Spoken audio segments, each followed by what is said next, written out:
Hello and welcome to Final Fantasy XIV, Dawntrail.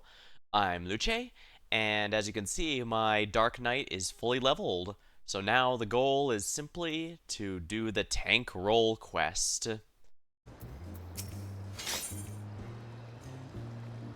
Alright. The Norwal beckons. Young woman engaged in the horizon with a troubled expression. I'm just gonna dive right into it if that's okay with everyone.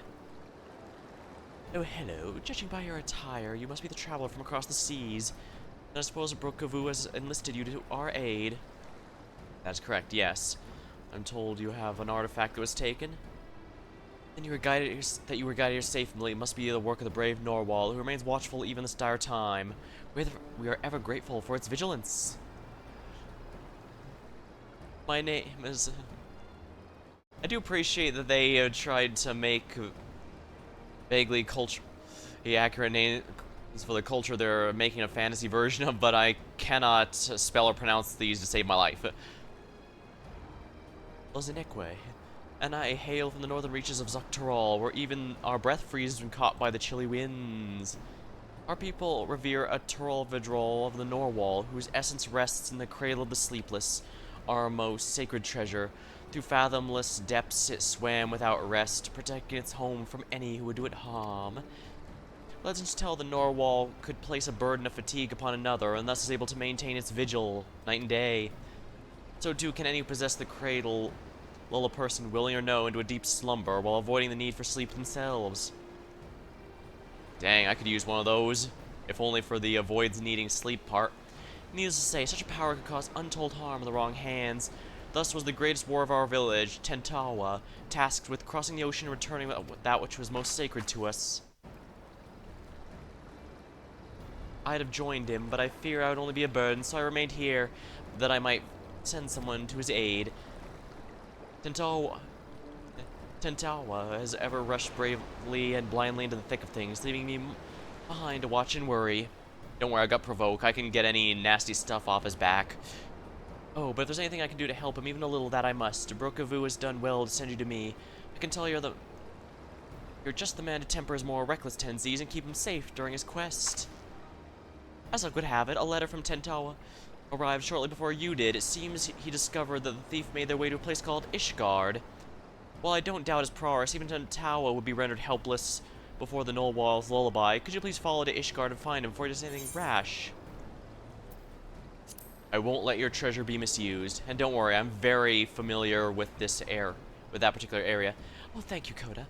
I knew the Norwal would guide a brave protector to our side. Tentawa sails to an unfamiliar place, but despite his hasty nature, he doubtless spends time gathering information about his new surroundings before planning the next step. If Ishgard is a place like this one, where people gather, drink, and talk, he might go there first. Ask for a swordsman with blue hair and a attire like mine. I'm sure it won't be long until you find him. Alrighty.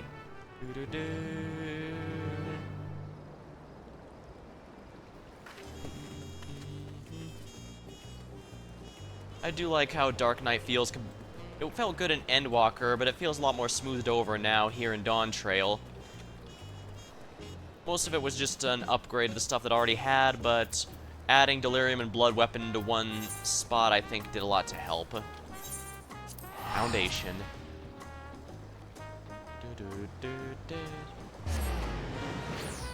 Oh yeah, since I forgot to mention it before,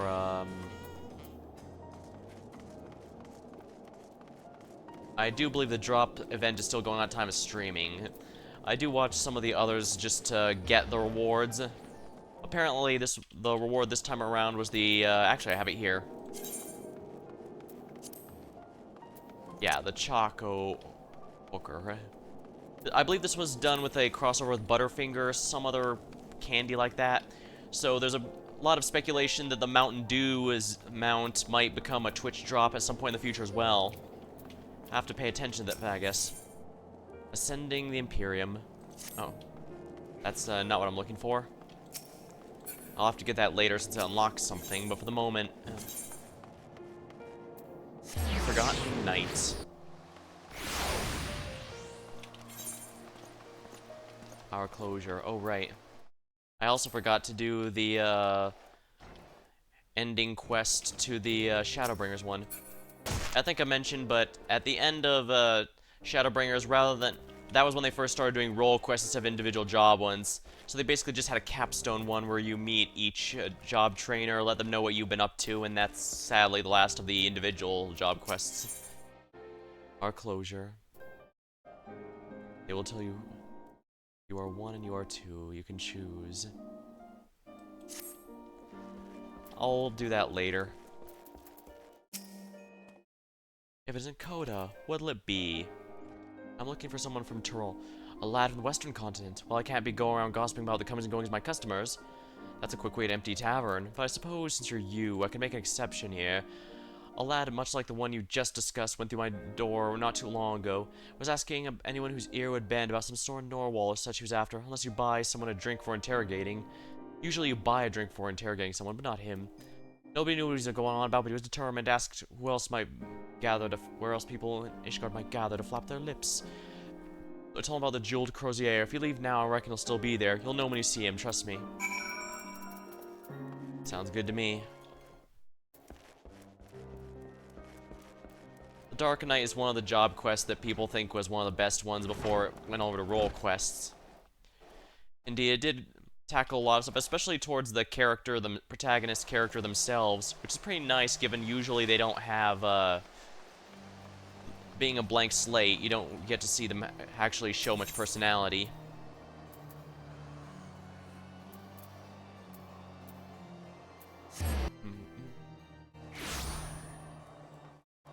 I'm glad there's still people running around here regularly, although I imagine a good chunk of them are just doing Heaven's Ward content. Still, this was definitely one of the early... this is definitely, early game design was definitely at play here, because to unlock this quest, unlock the city alone was a huge undertaking back after Realm Reborn ended and Heaven's Ward began. Especially since the Steps of Faith before, I think it's actually an instanced event now rather than a proper trial, but it was a proper trial with an extremely tight DPS check. Especially since the party wiping wouldn't instantly lose. You just lose time available to beat the DPS check. It was great in theory, but after the first time you beat it, it quickly became a chore, especially since if the DPS didn't absolutely know the rotations, it was possible that there was absolutely nothing you could do to carry. Yeah. Unlike, say, in dungeons, where, like, since I'm playing a tank or if I'm playing a healer, you can usually carry it even if the DPS or your healing or tanking partner isn't the best. Hot-blooded youth. Ah, here we are.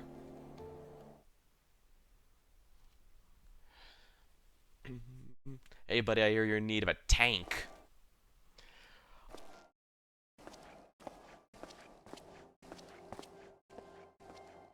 Ah, bunch of useless. By the Norwal's horn, you'd think manners keep people warm for how desperately these people cling to them. And here I was trying to rid the city of a thief. Excuse me. I believe I'm here to find you. Yes, it seems you know me, but I don't think I've ever seen you before. Okay, believe me, I'd remember. Yeah, that's because I was sent here by one of your buddies. Lozanique sent you? Even across the ocean, she can sense when I'm in trouble. Well, I won't deny a helping hand, especially one with her blessing. I'm having no luck getting information from these people. Seems there are unwritten rules regarding favors no one's bothered to tell me. Don't worry, I've accumulated more than a few of those in my time here, so I should be able to get some information. I know the thief traveled here, but that's where the trail runs cold. No pun intended. I thought it'd only be a matter of time until they use the cradle to commit some misdeed or another, but it seems nothing's amiss within or without Ishgard's walls. I only have a description to go on, although nothing's availed me so far. A woman of the race known in this land as Elizin. She has striking red hair and eyes the color of rust. A scar dominates her forehead, and a mole upon her lips. She came to my village, posing as a scholar with interest in the cradle. Although she gave us the name, I know now it was a lie, just like everything else that spewed out of her mouth. The bounty of meat, vegetables, and fruit she offered was worth its weight in gold to us. After a cold snap we had suffered last year, we couldn't afford to turn her away. But looking back, I should have realized just how brazen her deception was. Although she wore robes of scholar, she moved with the poise of a predator. I marked her as a fearsome warrior the moment I laid eyes upon her. Of course, we wouldn't have been able to travel so far north on her own if she was unseasoned, so I thought nothing of it at the time. It was my first misstep of many, that's for sure. Looks like you are a paladin or gladiator. That's all I know. It's not much, but if you see even the small scrap of a clue, it's a damn sight better than what I currently have. Few scholars in Ishgard would study without without passing tests. So if she feels even ounce of guilt, she would seek penance at the cathedral. Skilled sword would be known. Alright, from what we've learned, she was most likely lying about being a scholar, and she probably doesn't have any guilt whatsoever. So a skilled sword would probably be known among the knights of the congregation. Process of elimination. Knights was, I suppose that's where you could call these deadly fellows clad in steel. Yes, you may be onto something here, but where would we find one willing to speak? Ah, you can leave that to me. I know a couple who'd be willing to open up. At their barracks in the tavern? I need to know the way. Ah, hand hurty. Oh no! Clear the X-Bird. Ah. Well, congrats on the win in there, Ellie. I'm just in the middle of the tank roll quest right now. Just started, actually. I am a Dark Knight. The Dank Knight. At their barracks near the tavern? I know the way, I'll meet you there.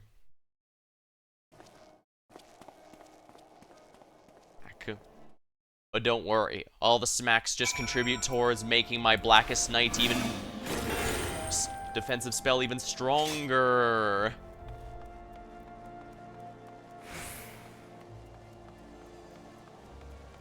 The Blackest Knight is definitely one of my favorite mitigation tools, especially because it also gives me free extra damage.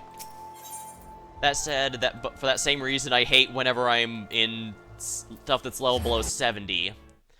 And like a lot of the Heavensward jobs, Dark Knight really hates being below 60 more than anything, so Paladin's so weird.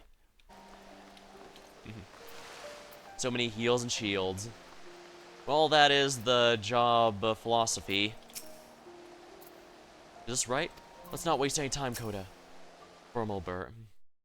Hey, buddy, you see anything interesting? And here I just continue my streak of being the biggest edgelord ever by doing Dark Knight after I already beat the Reaper, the melee quest with Reaper.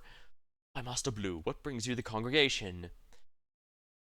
There's a strange woman here who, This Passage of the Unbound is a name not a name I've heard before, but if one of their numbers brought an artifact of great power through Ishgard, we'd be ill-advised to suffer their presence. We shall act on this information at once. If there's aught that would threaten the peace, it is our duty to root it out. Consider the Knights of Congregation at your disposal. Thank you for helping us out, truly. Now, does anything about the description we share ring a bell? An Elysian woman with red hair, eyes the color of rust.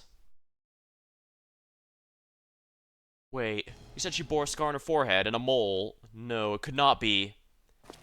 You mean you might know who she is? Such information is usually only privy to those within our order. Pray understand my hesitation. Wait, weren't you listening to anything? She's too dangerous to be left alone. This isn't time for secrecy. I know I'm a stranger in her city, but I can't stand by while innocent lives might be at risk. Yeah, I'm the Dark Knight, so I'd say the danger risked here justifies bending the rules a little. We don't want to risk him getting hurt. I suppose in this case, protocol can be set aside for the sake of Ishgard. Yeah, the Dark Knight is the chaotic good to the lawful good of Paladin. Paladins are freelance. The Paladins in this game are freelance, but they still follow oaths. So they're still honorable elite soldiers. They're just not necessarily tied to a particular church or faction. Or at least the group that your character's part of is not. Dark Knights, meanwhile, they cause anyone who causes problems to be brought to justice, regardless of whether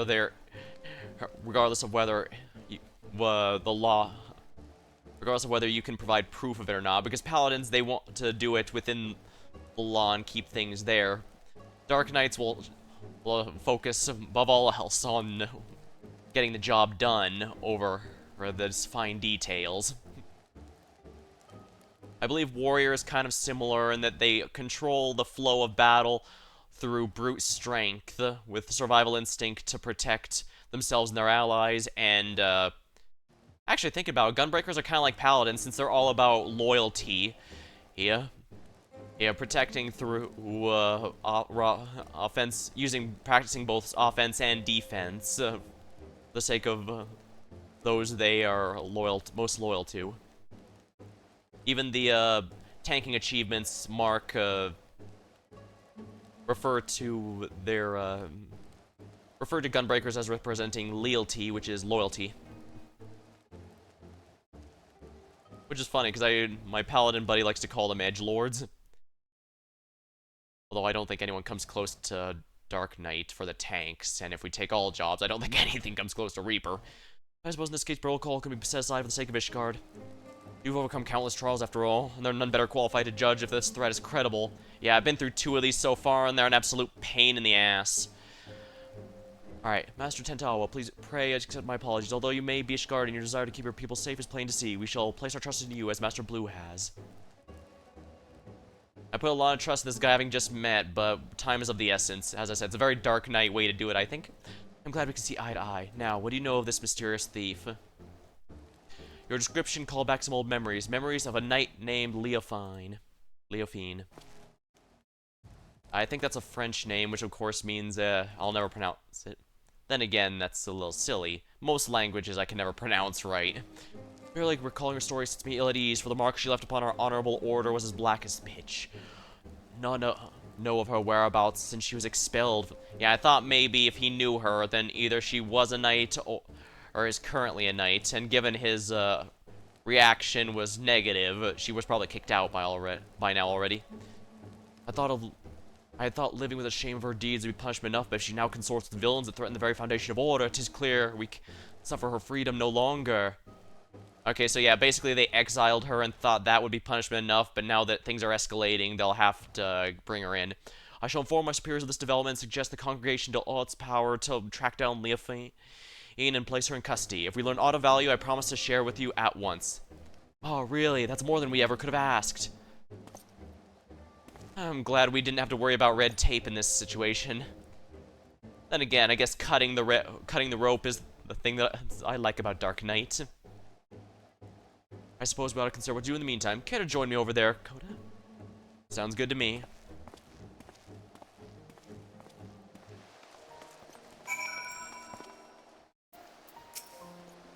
I shall inform my superiors at once. Worry not, we shall soon form a plan to bring that wicked Leophine to justice.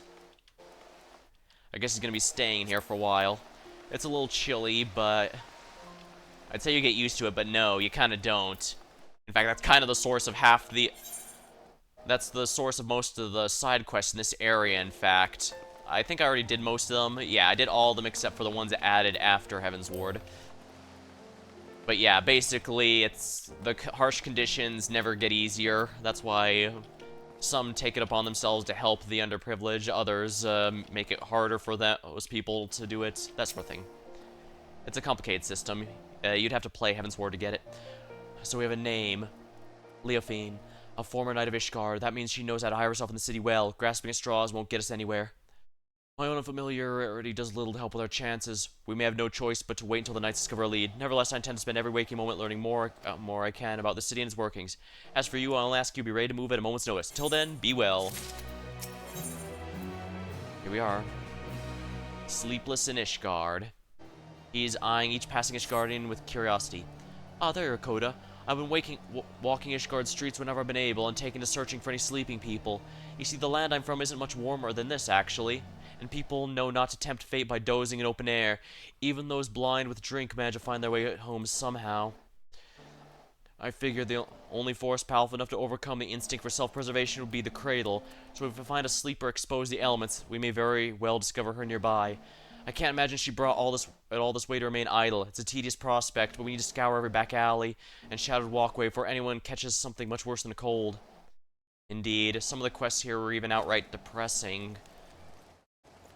Perhaps I shouldn't spoil it. Well, then again, it's an older expansion, so plus maybe it'll get someone's interest. Basically, one quest has you to deliver some warm clothing to some people in the slums, but unfortunately, you wind up getting there a little too late. Your character may be able to fellow gods have fallen false and true, but that only does so. Raw combat strength only does so much in situations like that.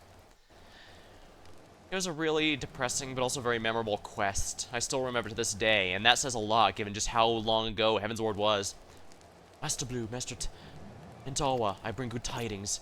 The Temple Knights wasted no time distributing handbills containing Leofine's information. These efforts have already borne fruit. We but recently discovered a report of someone matching her features being sighted. Oh, really? Where? She was sighted near Camp Dragonhead by a patrolling sentry. He described a woman with red hair and a distinct scar on her forehead. The outpost can be reached by passing the Gates of Judgment and heading east. Once there, speak with Sir Eugenio for a full report. Again, I'm only guessing at the pronunciation. I knew she'd show us up. Let's hurry. Yeah, we may not know what her exact goal is, but it's unlikely she grabbed it just to sit on it or sell it.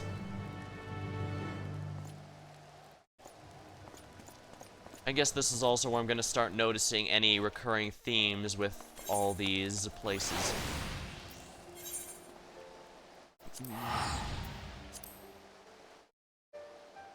I really like my tank glam. Works really well, especially with Makotes like mine. I've seen some human stuff wearing it, but I just think Makotes wear it better myself. That must be him. Well, let's not dilly-dally. Ah, I was informed you were on your way. This is concerning one of our sentries, yes? He sighted a woman matching the description of the handbill sent by the congregation. She was heading south by the footpath. That is all we know. We'd best hurry then, I suppose. Yes, this is Eugenio. Oh, I shall send aid at once. What happened? A shipment of supplies was waylaid by beasts. A contingent of Temple Knights should have been protecting it, but something's amiss. She must have put them to sleep. They need our help. We'd be in your debt. The shipment was attacked on the road west of our observatorium. I'll muster more knights, but please go before help my men before any lives are lost. Yeah, she must have put them to sleep for whatever reason. The supply shipment was struck on the road west of the observatorium. It'll take some time to muster enough men to rescue, so please leave now and render what aid you can. I believe that's south, we're correct. Oh, right, I can fly in these areas. Oh, right. I did also get a new mount. Now, where is it? Where is it? I think most probably already know what it is, but... Here it is.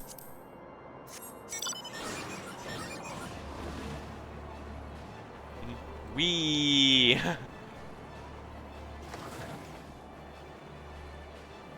It was. I do appreciate that while this is one of the more still. The Guild purchased mounts are usually expensive, and this one is genuinely no exception, but it's also significantly less. Like the one in Shadowbringers is 25 million, but this one's only 7.5 million. And helpfully, this is also a unique mount, while the one in Shadowbringers is basically just a gold-plated version of an existing one.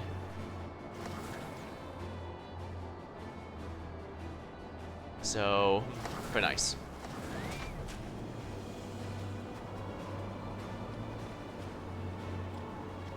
Oh, that person might have been thrown off by it.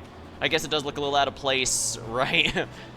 The game has had motorcycle mounts before. Cloud's motorcycle and Snow's motorcycle are available, but I believe those are cash shop mounts. But nonetheless, they are in the game. This one's a bit different. And that poor Sprout won't be seeing it for quite some time. Maybe that'll be motivation for them to keep playing to see where they might be able to obtain it. They should be close, right? I'll search the side of the river. Coda, you search further down the road and keep your weapon at the ready. Yeah, Dark Knights don't have shields in the figurative or literal sense, so we use combat full swords for everything. I just use the, Yeah,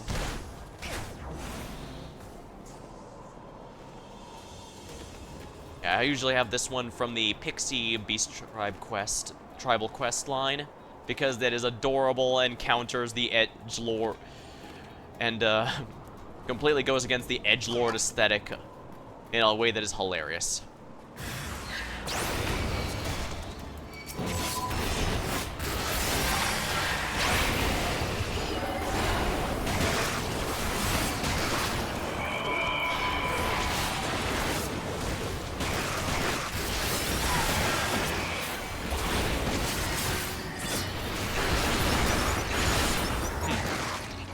Good damage.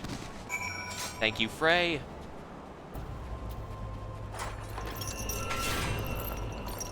we are. House for Toe Knight. Alright, good. I'm glad we were able to save them. Hello, Ethan. Welcome to the stream. And yeah, Dark Knight remains my favorite tank, although Gunbreaker's pretty up there too. I don't really vibe with Paladin or Warrior as much, but I should probably get them all up just so I can throw out any tank gear below level 100. You saved us. We were almost... Alright, leave these guys to me. You won't be feasting today! And not a moment too soon. Gunbreaker, whatever Squall or Thancred is. The wide eye watches eternal, and eternal is the sleep it bestows. Oh, thanks for the help, buddy. I probably could have handled them on my own, but nonetheless, it's nice having some backup. Please tell me he's sleeping and not dead. Yeah, they look like they were put to sleep.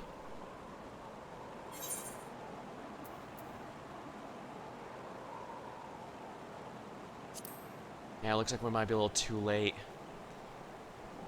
I have seen the capstone attacks. Oh, no, they're not. Ah, just look, they're sleep still. Okay, so they aren't dead. That's good. That does nonetheless mean we can confirm 100% that she's here. She was here, at least. Oh, good. Our trusty chocobos became unsure on their feet, and the wagon toppled over on the road. There's nothing to do but fix the damage on the spot. The Temple Knights went to secure the area, but before I knew it, each and every one of them had fallen asleep where they were standing. Then the beast attacked. It was just me before those snarling fangs.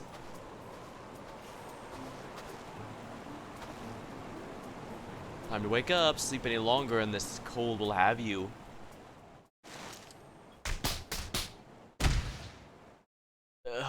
What happened? Huh. Wonder why they didn't do that before, or maybe he didn't realize it. Or maybe it was he didn't have a chance since, you know, the monsters were a problem.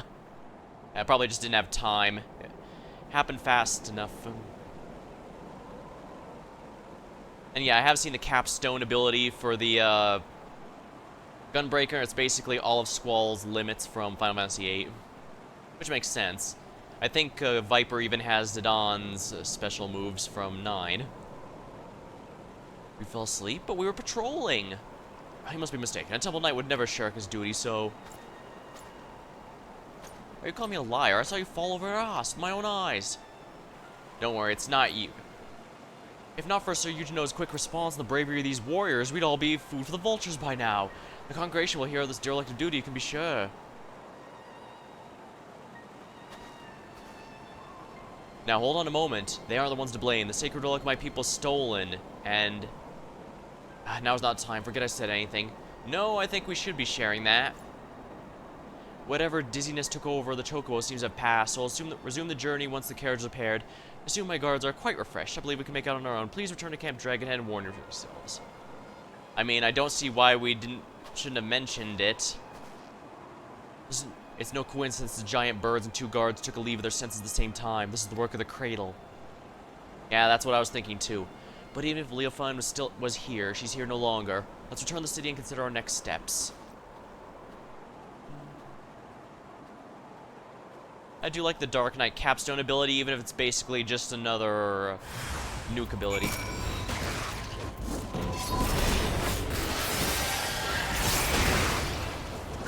Might as well help this guy.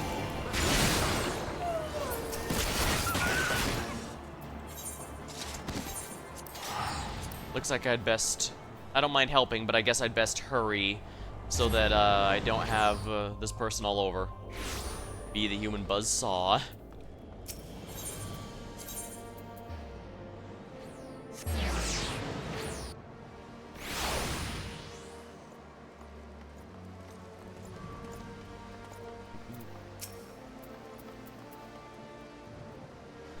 We have received report of the incident near Camp Dragon. 2 of our own men sleeping on duty by the Fury. Had you reached them even a moment later, this day would have been much darker. Although it pains me to say it, those 2 shall be punished as befits the magnitude of their negligence. If I may, I don't believe the blame rests on their shoulders. The Cradle of Sleepless was used against them, I'm almost certain. Ah, yes, said possessed the power to lull others to a deep sleep. I admit that would explain these exceptional circumstances. Regardless, they were still bested by their enemy, and their charge was almost killed. Punishment is the only recourse. I see, a harsh stance, but I can respect that you don't take your duty lightly. Well, if you have anything else, learn anything else of Leofin's plots, please let us know at once. Even if we didn't find her, I'm glad we were able to save those soldiers. Thank you for coming to us. Nay, 'tis the Temple Knights who owe you the thanks. We shall continue our search, and rest assured you should be the first to know of any developments. Coda, there's more I would tell you of the cradle. Things I should have told you sooner. Join me over there, and I'd best fix my mistake. I mean, shouldn't we do it here? For Mulbert might want to, you know about that.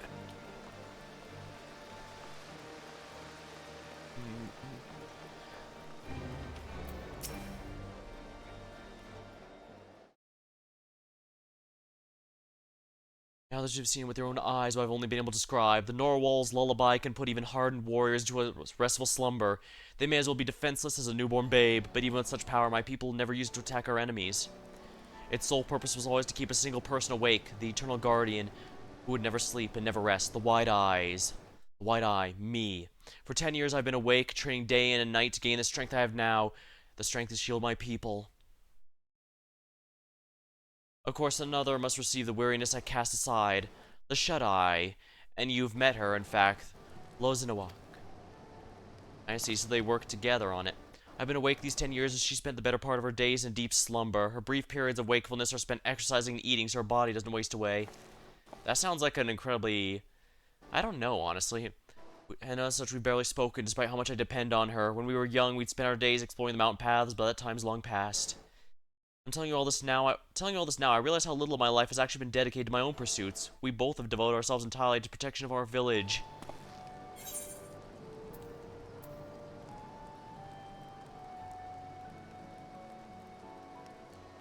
As much as I want to compliment, I am...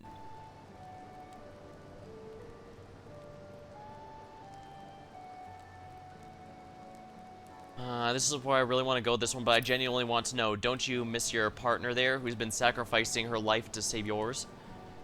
I do. I see her when I don't see her only when I use the cradle, but even then when she's sleeping, I barely remember how her smile looks. A life unencumbered by sleep might seem like a life of freedom, but if those you care about most aren't there to share it with you, it can certainly feel like a prison. But we don't have the luxury to dwell on regrets. I see now that although my people never use the cradle for ill, wicked hearts can twist anything towards evil. That's something I cannot tolerate. The very thought that this might happen again makes the bile churn in my gullet. We must bring her schemes to an end. Dark Knight's been my favorite tank since it debuted way back in Heavensward. I guess back then it was, well, it went through a lot of changes even when Heavensward was still active. Like, it originally had less physical defense in exchange compared to a paladin or warrior, but in return, they had more magic defense, but the problem, and some other stuff to make up for it, but the problem is that healers kept complaining it was a pain in the ass because, a Dark Knight that does know what they're doing is fine, they work as well as any other tank, but ones that didn't were a much, much bigger burden to heal, so they made it so that Dark Knights just had the same stats as anything else. They do, still, to this day, they do have a genuinely higher amount of mitigation than most other tanks. Like, they have more raw defensive cooldowns than Gunbreaker, for example. So in a way, they are kind of similar to their Paladin cousins, but... yeah. I felt out of tanking interest a bit during... well, actually, no, I didn't. During Stormblood, I didn't like how the special ability, basically, the way it used to work is that Dark Arts was a buff you could apply to certain attacks or defensive buffs to make them stronger, but your MP, it cost a lot of MP, so you had to really manage your MP usage with it. You had to be wary of what you used it with, but in Stormblood, you could use on damn near everything. However, I didn't stop tanking there. In fact, I think I mentioned, but I did my main Savage rating during the Stormblood patches, and for part of it, I genuinely was a Dark Knight for it. For another part, I was also Red Mage, so I had a nice mix of roles during the rating, which is why I have fond memories of Stormblood, even if many will consider it one of the worst expansions. And I'd say I probably have a higher opinion of it than most for that same reason. But then again, there's plenty of good stuff there. It did feel a lot better with the revamp, because the way it works now is how it works since Shadowbringers onward, and I do have liked how it's been done since. It's nice, I think. Between sleep and death.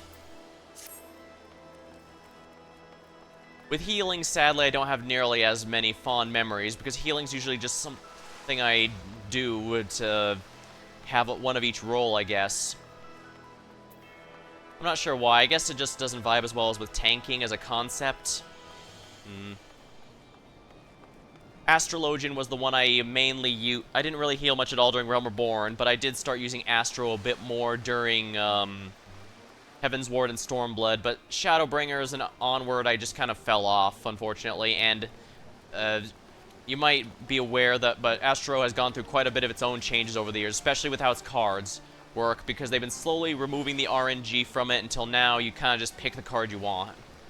It's not bad at all. In fact, like White Mage, it has a ridiculous amount of emergency healing tools, so you're in pretty good shape if you pick it as your main healer, but it's been through so many changes, I don't know how I even feel about it anymore, so it's great if you like that sort of thing. But, oh yeah, I did raise, I think I've mentioned a few times that healing was considered to really suck during Shadowbringers, and apparently my brain had removed it from my memory because it was so awful, but I actually did raise Astro as my first healer, and I did it back when it was before its buffs in Shadowbringers. And for those who were around there, Astro was absolute trash tier, or in terms of, it just didn't feel very good to use at all. So that probably is part of the reason I ended up falling off healing, since my healing main wasn't all that much fun as before, and the other healers didn't appeal as much. Maybe we'll give it another try here in Dawntrail, since it got yet another rework, but I guess we'll see.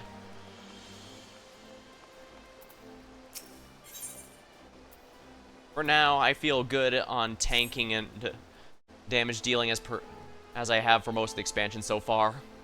Ah, just the person I wanted to see. I'd ask your advice on a certain matter, if you don't mind. It's been a while since my last letter to Lojanique. I wanted to wait until I discovered something worth writing, but we're still completely in the dark. I don't want her to worry, but I don't know what to tell her. Tell her you're in good spirits. I think that alone will suffice. Just telling her you're okay is going to help, I guess.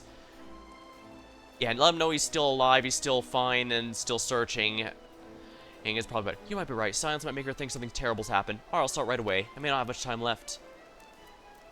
Oh, don't misunderstand. It's nothing as great as me dying or anything like that. It's just, last time I used the cradle was just before it was stolen.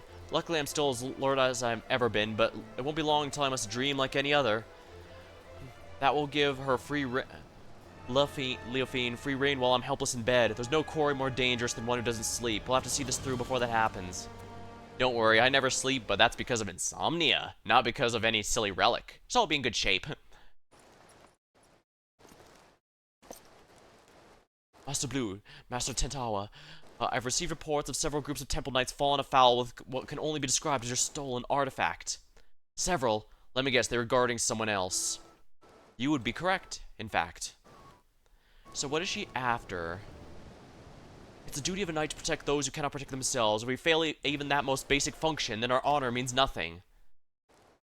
As if the incident near Camp Dragonhead was not shameful enough, the knights in the most recent attacks were left in, quite compromising positions.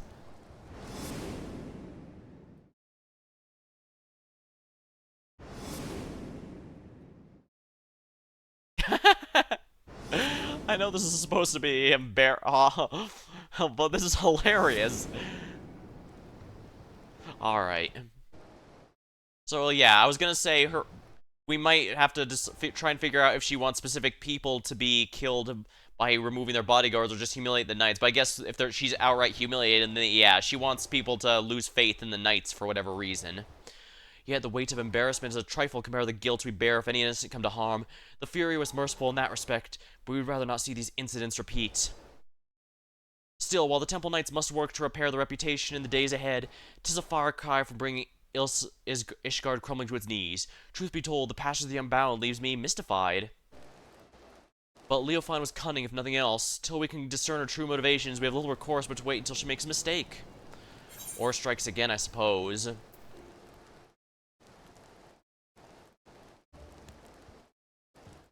I was gonna... Oh.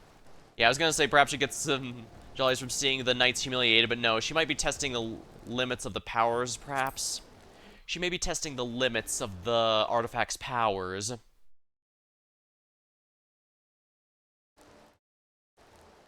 Then you suggest she has a greater purpose in mind. These incidents are simply a prelude. We cannot discount that theory, I admit. We shall remain vigilant. Ah, he's pulling a Woklamat, I see. There's no telling how much chaos she can sow if left unchecked. We have to do everything we can to get the cradle out of her clutches. And to do that, we must start asking the right questions. This new information makes me wonder, why has she focused her attention on the Temple Knights? I've pondered the same. Posted at Camp Dragonhead are knights of many houses of repute, including House Forteau. Being a former Temple Knight herself, she doubtless knows their habits and training. Perhaps that makes it easier for her to exploit their weaknesses. Yeah, she knows their rotations and such, so he knows when they're vulnerable. Then, if we follow the knights, we may pick up a trail. It's not ideal, but it's the best we have to go on. Well, a large contingent of knights has but recently been dispatched to Coerthas. You remember Gorgon Mills, yes? It's been laying abandoned ever since the heretics were driven from it. Yet there's ever a risk that the unsavory elements may infest it again, thus the Temple Knights have planned joint patrols of premises with other contingents. If you speak with Sir Redwald at Falcon's Nest, I'm certain he'd be glad to have you along. We have to be wary. She might use it on us as well, after all. Thank you, sir. I appreciate all your help. I admit, I'm not 100% sure how serious to take these guys. Like, the melee quest, that guy did genuinely come off as threatening, I will be honest there.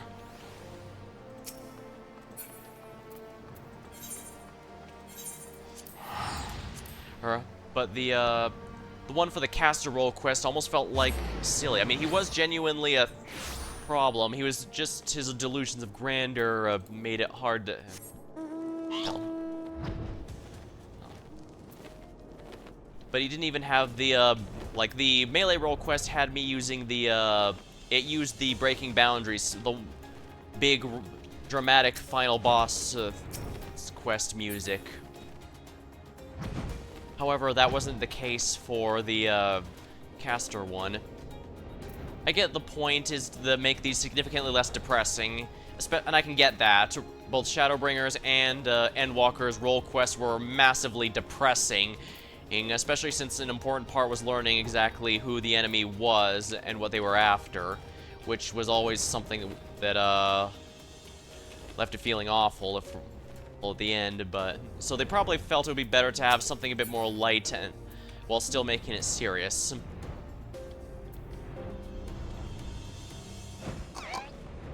That said, I do think the melee one was a bit better at mixing some humor and threat, because the guy did genuinely feel threatening. It just kind of felt, the resolution felt a little weird at the end, I guess.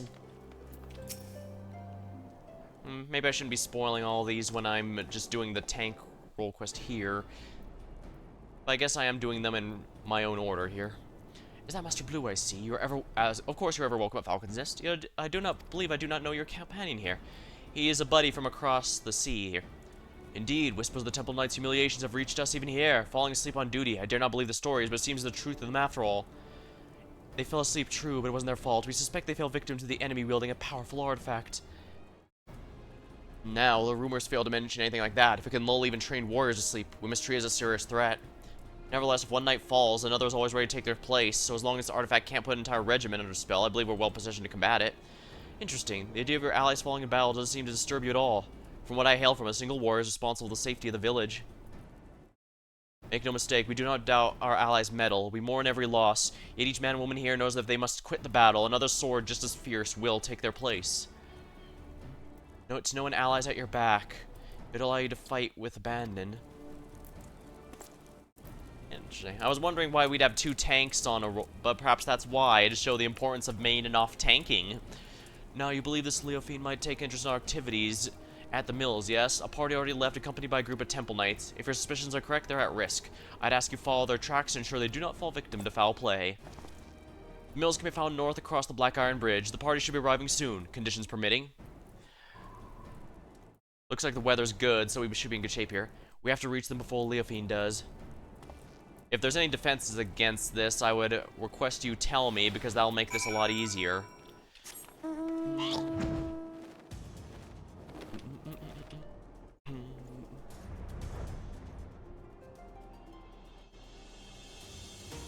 should probably be doing more fate grinding.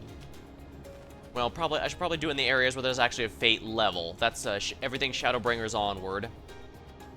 Doing so just unlocks a lot more stuff you can buy with the multicolored gems. In fact, right now, the really big thing that makes a lot of money is the bicolor gem vouchers that are used to buy the squirrel mount, which is, to get them, you have to, first of all, you have to max out your fate level in all of the Dawntrail areas. No small task, mind you, that requires a ridiculous number of fates.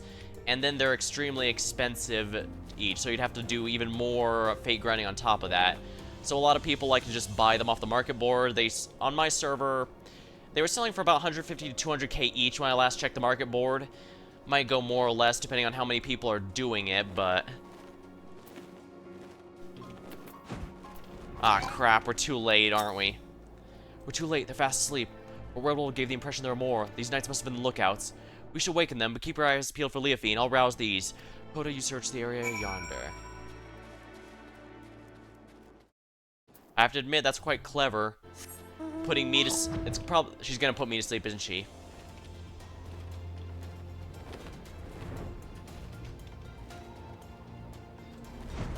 Down here.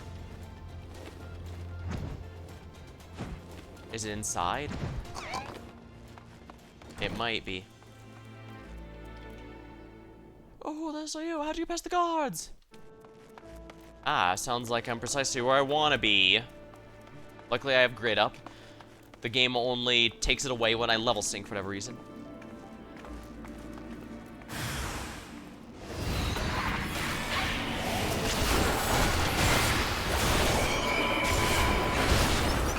Unbound Brawler, Unbound Impaler.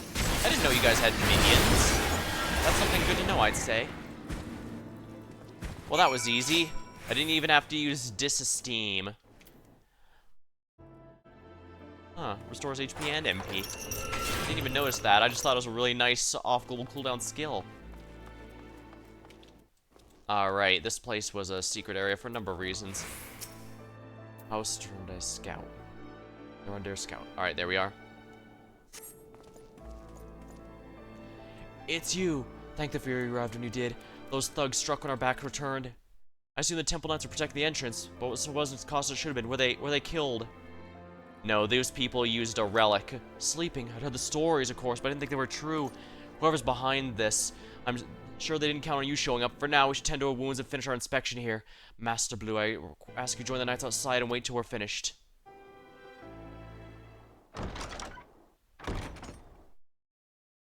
Alrighty.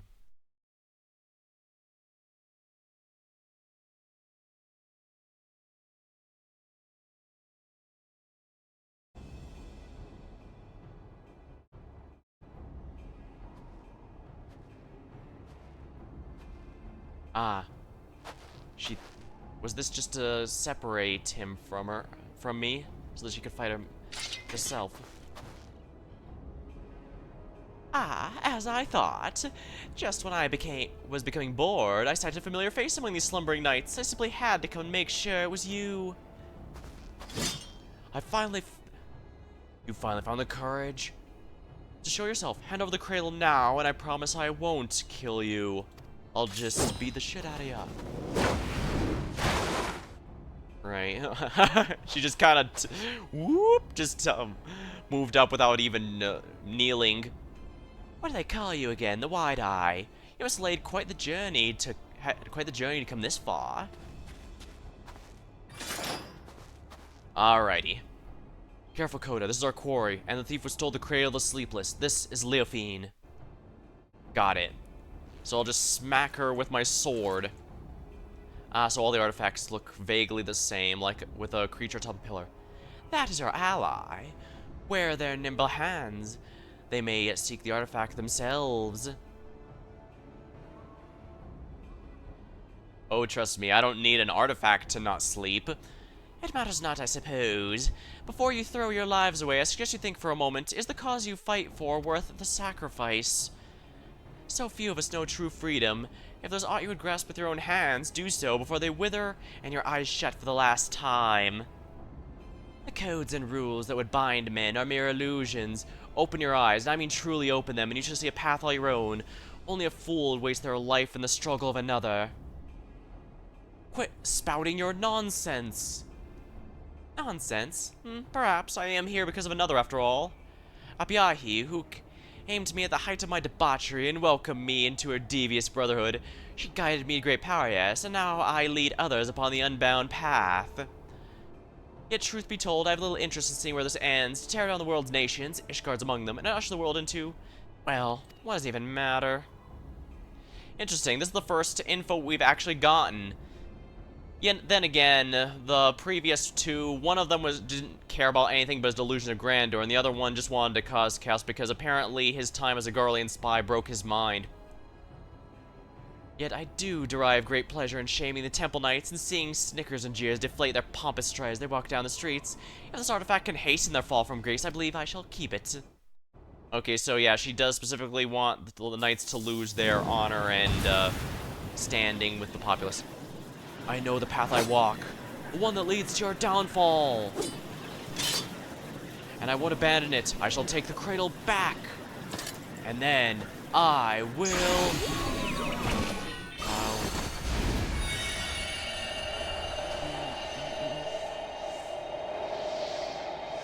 how do I defend against something like that? I imagine will my shields alone work? Oh dear, you seem to have lost your train of thought. I know you cannot hear me, but if you want your artifact back, I suggest you steal it from me while I'm asleep. But considering the burden I've just passed to you, the opportunity may not come for some time yet.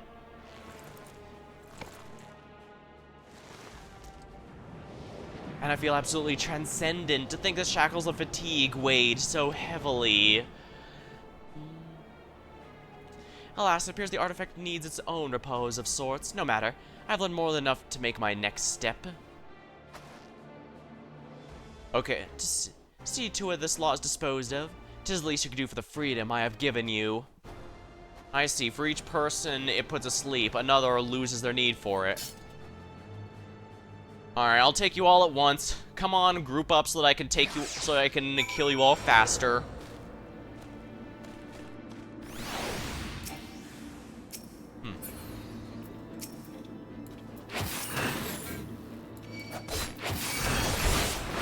Frey, show them that I've never been truly alone.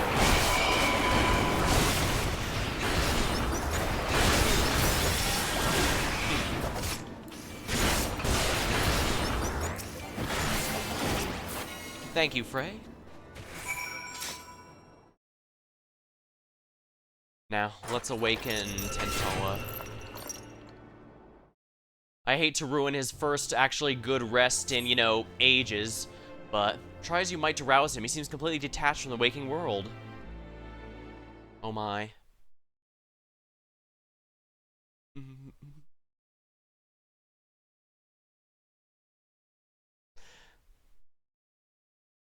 I was able to wake the knights, but not Tentoa himself. I see, she did give him the burden of the eternal sleep. It looks like you've saved us twice today, thank you. Oh, but what of him? Fast asleep just as we were. Could this be what Sir Filmaber warned us about in his report? This one seems to be a special case. I see, the stories are more than just wicked rumors. I suppose this is some small comfort in the fact our enemy tipped their hand without causing a loss of life. Yeah, don't worry, as long as I'm around, I will not allow others to come to harm. While the drowsiness made my eyes heavy, my ears could not mistake Lefaine's arrogant voice. If she would not scrumple to attack former comrades in arms, she has fallen further than I dare had imagined. Yet we bear the blame for allowing her to get the upper hand, and doing so put innocent lives in danger. Another black mark on our order. 'Twas only thanks to you and your companion's efforts that Snow was not stained red this day. At the very least, allow us to carry him to the congregation. Our work here is done, so we shall accompany you as far as Falcon's Nest, Coda. Pray return to Ishgard and look after your friend.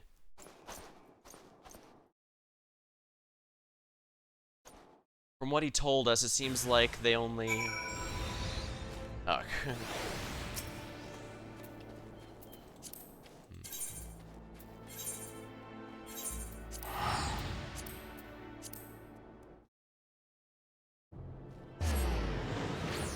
Surprised there's so many others doing the tank role quest. Oh. Yeah, this one's definitely feeling more like the melee one, where the character clearly has her own motivations. In fact, she might be the only one that actually has a degree of caring about the group she's joined beyond just using it to her own ends, since she has those other members. Although I guess that she might be using that to her own ends as well. Yeah, I guess that's kind of the problem when you recruit people like that into your organization. It's not exactly going to inspire loyalty now, is it? Full glad am I see you well, Master Blue. I understand you came fresh from an encounter with another than Leophane herself. Master Chitawa now rests on the second floor. We shall stand vigil by his side until he opens his eyes again. We should not have long to wait, but if you wish to check on him, please do so at your leisure. There's another matter to discuss. Just before her departure, it seems there was another incident. A group of criminals were released from their cells. The guards found into deep sleeps. Doubtfist Leophine was behind this. So that's why she spoke about freedom. She wasn't granting them the sleeplessness, she just freed them out to make into her minions. And doubtless the ruffians who clashed with those self-same criminals. She's gathering those who bear a grudge against Temple Knights to her side, using this animosity to her advantage. We now know for certain that Leophane is the mastermind behind these attacks, and that her aim is to chip away the very foundation of the Knights, our honor. When I shared these revelations with my superiors, it was decided that none would speak publicly of the artifact and its powers. The Pastors of the Unbound seeks to overthrow the nations of the world. One obvious method to achieve this was to stoke the flames of unrest among common folk, thus sinking Ishgard to a mire of chaos and distrust, not unlike the blasphemies of the final days. So long as those failures placed squarely on the shoulders of the Temple Knights, we can avoid fomenting an abiding trust by the nation's very core. For Ishgard's peace, I'll gladly suffer any disgrace. The question remains whether or not we can apprehend her before she tears our reputation to tatters. Whereas, when Master Tentawa slumbers, it falls to us to search for clues that might point to her whereabouts. Got it. At least the good news is, as a Dark Knight, I don't care about honor. I just want to make sure justice is served. Granted, she'd have to work pretty effing hard to tarnish my reputation, but it's probably for the best if I try and salvage the Knights as much as I can. I guess to come to think of it, that was also something that was a legitimate threat, because while the caster villain was just a guy with delusion of grandeur, the fact of the matter is he did cause unrest. He did cause people to question, and he did cause people to question the competence of the Radiant Host. And honestly, the Radiant Host is genuinely the most competent police force we've run into in this story, so far, I'd say. They've had the least amount of failures that are, you know, not blatantly, there's no possible way an ordinary person can handle that and all that stuff. So, so I guess that's something that all three have had. They've resulted in people causing people to question who to trust.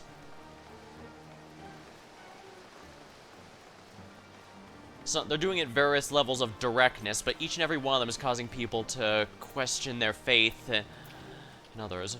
Don't get me wrong, skepticism is perfectly healthy and reasonable. But, like anything, it can be taken way too far. Leophane remains elusive as ever. If she's in league with the Ishgard's more unsavory elements, she could be hidden absolutely anywhere. We only have her cryptic statements to guide us. It seemed that whatever her plan is, her actions thus far are but a prelude to the climax. We can but hope that Tentawa awakens before she emerges again. Watching TV, and that means... looks like a film reel. Watching TV now. Film reel, so that means he's finally woken up. Coda, there you are. Oh, it's her. I'm so glad I found you. I was starting to think I was in the wrong city, but the Norwal guided me true. Oh, you must be the maiden Tentawa mentioned. You hail from the same village, correct? I'm Filmbert of the Temple Knights. 'Tis an honor to meet you. Ah, Tentawa wrote about you in his letters. I'm Lezinwick. Lezunqui. The honor's all mine.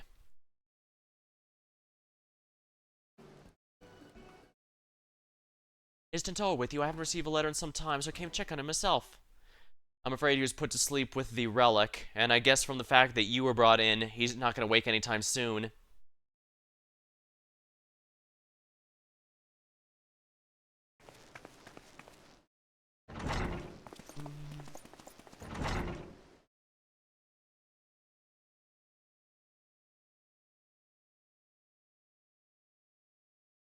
You insufferable fool. What have I always told you about rushing ahead without thinking? Now you have the gall to be sleeping when I'm alive. You promised you'd write. What was I supposed to do when the letters stopped coming? I was so worried.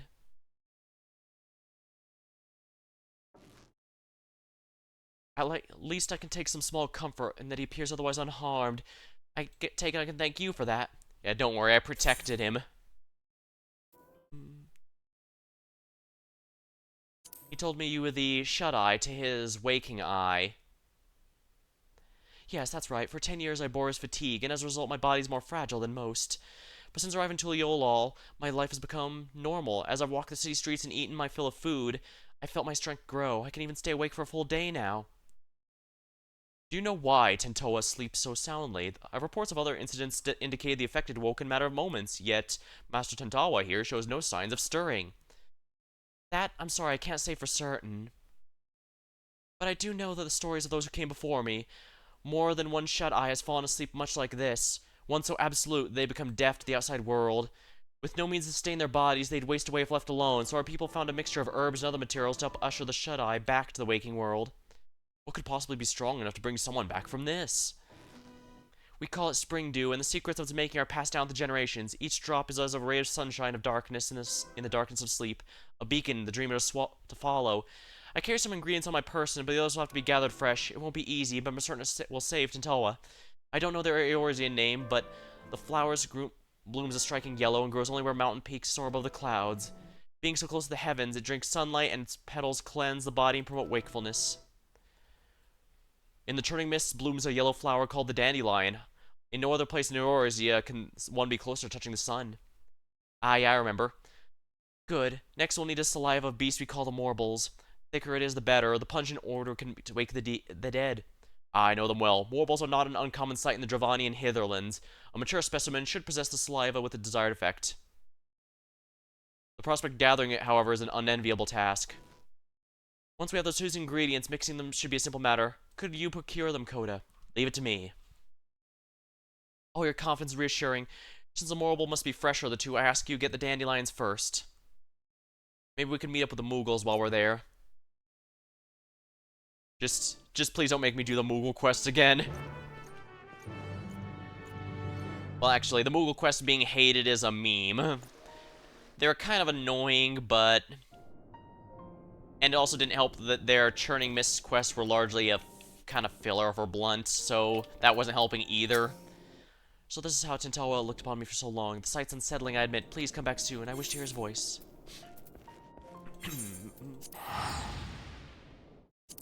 Yeah, I do love the Churning Mists aesthetically, though.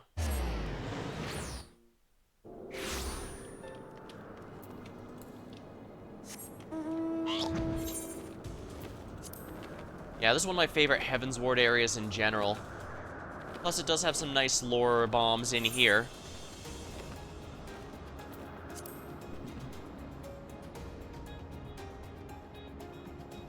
Those are some pretty...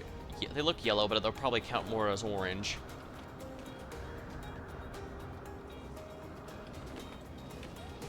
Oh, wait, what am I doing? I'm level 100. These things are gonna ignore me because they know better. That doesn't look... Let's see here. Oh, that's... Yeah. Yeah, those look like a dandelion. At least before they become the puffballs.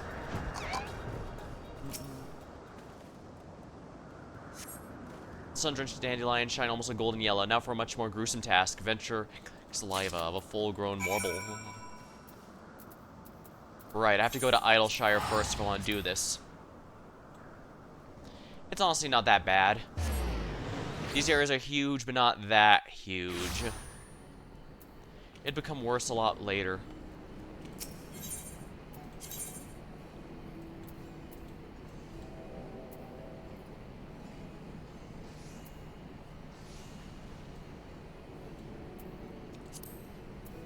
Yeah, we'll go ahead and go there.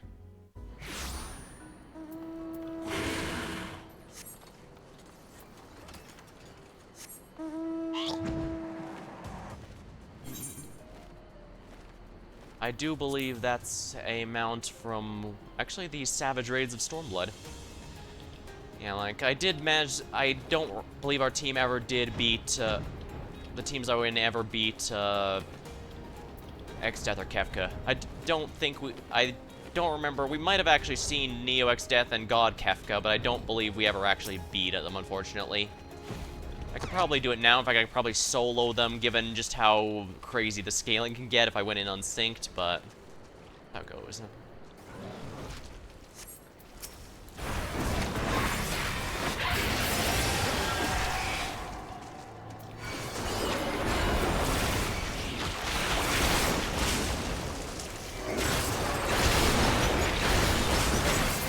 Shadowbringer is such a fun skill.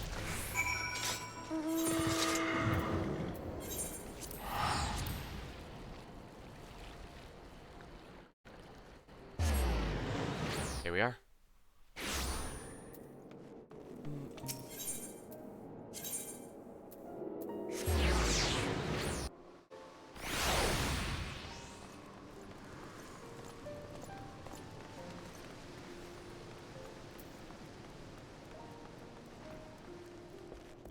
Oh, what does from Bert say? Formal Bert say. Judging from the lingering odor, I take you have the materials. I doubt anyone could sleep through such a pungent mixture, but we'll see.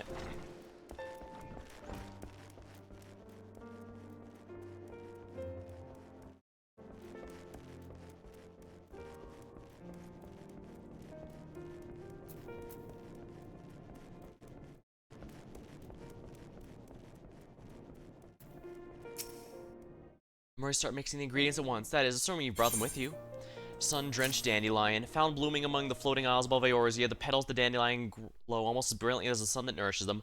Great, putrid, morbid saliva. So pungent, not even a sealed vial can contain its scent completely. A single whiff of this can quench even the deepest sleeper back in the waking world. These are difficult to acquire the best of times, so thank you for gathering them quickly. I shall get started immediately.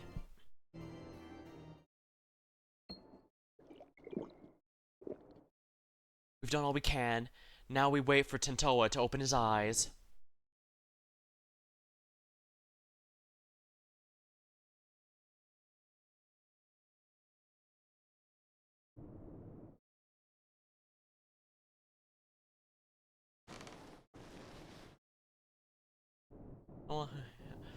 Where am I? I hope you enjoyed sleeping the days away, Tentoa. And I'm glad you're finally awake. Hello, Zenek. Hello, Zenequi. How are you? What are you doing here?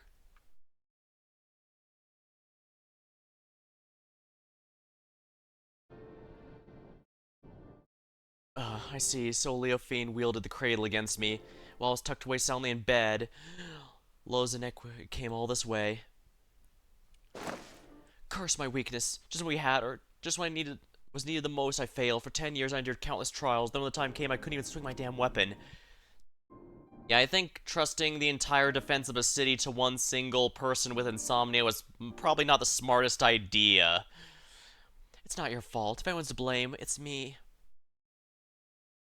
No, I won't hear it.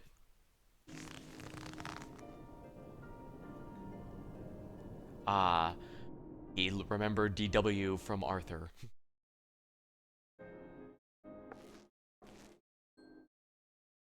As you may know, Leofine won our trust by posing as a scholar traveling the width and breadth of Tyrol.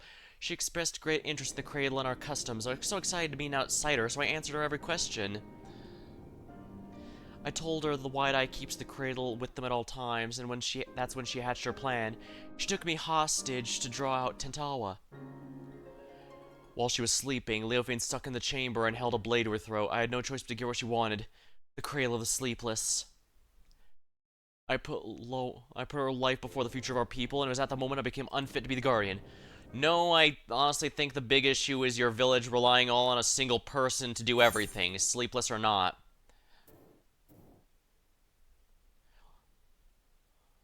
Lozanakwe is one of your people. Protecting her was your duty. That feels like the most Dark Knight thing to say. Blunt, but with true meaning behind it. Thank you, Coda. You know just what to say. That was the only way to see a future where none of my people come to harm, especially her. Even without the cradle, you still are a guardian, my guardian. We'll find a way through this together. Seeing you in such high spirits lifts my own. Oh, and before I forget, you trounced Leofine's thugs while I was dreaming in the snow, didn't you? I owe you a debt I won't soon forget. And I wager the debt will grow larger before we pry the treasure from her clutches, but whatever it takes, I won't stop until she's answered for her crimes.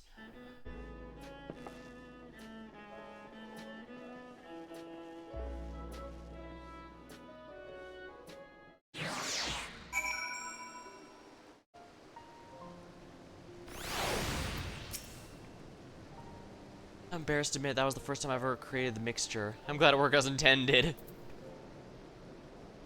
Might have been something you'll want to mention earlier next time. Well, whatever. She has the experience now, and that's gonna be good in the future. She might need to make it again. Maybe I should have gotten some extra just in case. Then again, the moral stuff had to be fresh. You know, while I was sleeping, I dreamed. I saw Lozanakwe and I as children. Nothing particularly interesting happened. Just while the days away without a care in the world. I've forgotten what it was like to dream. It was pleasant. I can remember wanting to stay there, to never open my eyes again. But of course, the moment that gave form to that thought, I opened them, and Lozanakwe was there. Even if we get the cradle back, will things return the way they were? Will you go back to sleep, spending your life in dreams? I suppose so. It's my duty as the Shut-Eye, after all. Your duty, and it was your duty, too, that compelled you to come all the way here to Ishgard.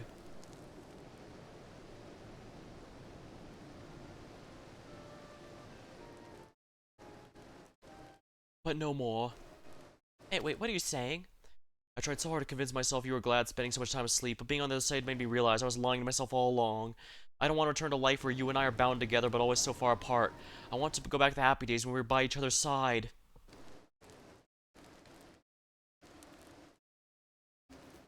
I guess what I'm saying is there's a different path for us, and I want to find it. I would walk it with you. But not yet. First, we reclaim the cradle, and when we have, we'll take our first steps towards a new future, I promise. I must confess, I haven't felt the same since I woke up. I know I was in bed a while, but instead of feeling refreshed, my body feels weaker somehow. Almost as if my strength was sapped when the treasure was turned on me. I can't even grip my weapon properly. Leofine did mention that she felt invigorated. Perhaps she siphoned your energy and gave it to herself. Wait, does that mean the cradle has powers we didn't even know about? Not exactly. It may just mean the cradle works differently than we thought. Its wielder might not pass on their fatigue. Rather, it absorbs another's vigor. I see. The end effect would be the same. The wielder can go without sleep, and the victim loses the strength to even keep their eyes open. You never took more than you needed, so my slumber was always enough to waken from, but if the treasure was used without restraint... If we've had this realization, it won't be long before Leofine does, and then it'll be too late. We have to root her out. Yeah, there's probably at least someone she intends to put into a permanent sleep, and we need to stop her before she does that. Ah, but I mustn't rush ahead as blindly. As Lozanakwe never tires of telling me, I feel nearly as weak as a child right now. I must spend what precious time we have trained to regain the strength that Leofine stole from me. You have my word, I won't rest until I'm in top form again. I suggest you do the same, for no other reason than to give me some stiff competition. Sounds good, buddy.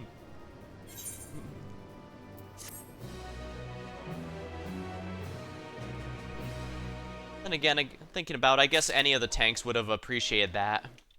I mean, loyalty is, as I mentioned, loyalty is the big key component of Gunbreaker, and of course they'd say you're loyal to her, you should protect her, and of course Paladin would always want to protect everyone. Warrior probably would find an excuse to do so as well, I'm sure. I don't have enough ingredients to make it again. We'll have to deal with Leofine before the cradle's power returns. Yeah, as we found out, it only can do so much at a time before it runs out of energy and needs to recharge. Aquapazza. Fresh fish and mollusks sauteed in Frantonio oil, then sauteed in Frantonio oil, then simmered in mezcal and tomato broth. Originally invented by fisherfolk who'd come from the markets and make soup using whatever remained from their haul. Man, they make the food in this game always sound so delicious. Tentoa appears healthier, but there's still a hint of weariness in his expression.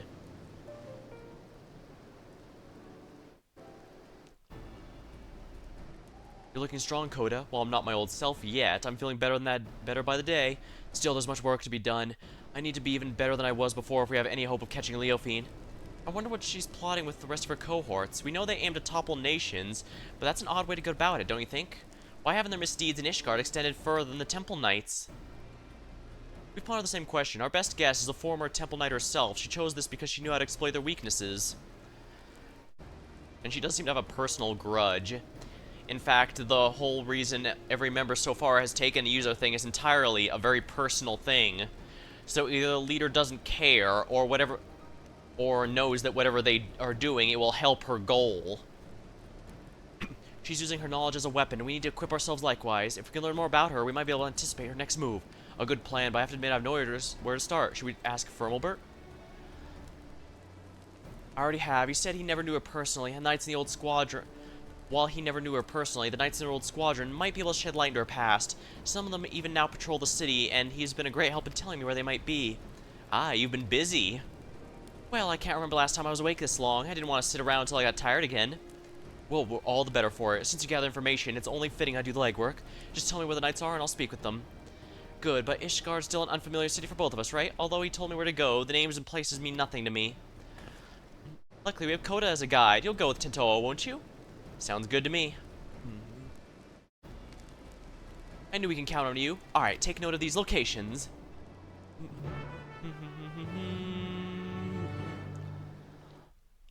I swear, it still sounds like London Bridge is falling down. How many Temple Knights are here that not even Firmalbert knows all of? I can barely imagine. Being forced to work with someone like Leofine isn't a fate I would envy. I'm curious to hear what these knights would say about her. Hopefully they provide insight to help us go forward. Time is of the essence, Coda. Let's get moving. Right, it's escort mission time. Awaken, not stirred.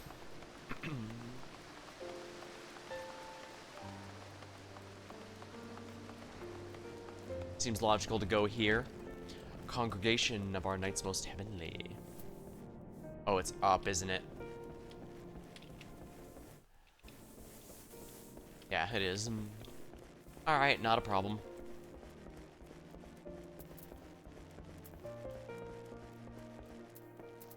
Let's speak with him. This whole city's in charge of the Temple Knights, isn't it? There's no way a single warrior could defend it. While I don't doubt their honor as a whole, it's inevitable that a rotten seed would eventually find its way in their ranks. Until recently, I always believed our remote corner was the safest place in the world, but if danger can find us even there, I'm not sure what to think anymore. Yeah, I realize that having multiple people means there's a chance of corruption or some bad being in there, but at the same time, trusting all of it to a single person, just too many things could go wrong, as you noticed, I guess. Simple. Because a war ends does not mean we have peace. Nay, true peace lies within. As I was made to know with our struggle against despair. I think that might have actually been a line entirely because I did the role quest for Endwalker here. Now, this is a rare privilege. What business could the savior of Ishgard have with this humble knight? You want to know about Leofine? Well, many Temple Knights come from common stock, but she was different. Despite what she became, she was genuinely born of noble blood. Even so, she often made a mock of Ishgard's customs and responsibilities that bound conduct of royal families. She yearned for freedom all of her life, or her idea of it, anyways.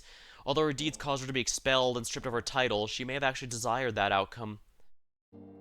If she hated so much here, all she had to do was leave. I hear she did leave, for a time at least. Now she's in league with a group that aims to plunge the world into chaos. If a selfish heart like her was sought to aid this plot, I shudder to imagine how wicked their leader must be. Yeah, there's no way they couldn't have recruited these people and not realize what was happening. And I probably shouldn't have had Tintawa jump off with me, but that sounds like his problem, I guess. He could have walked around.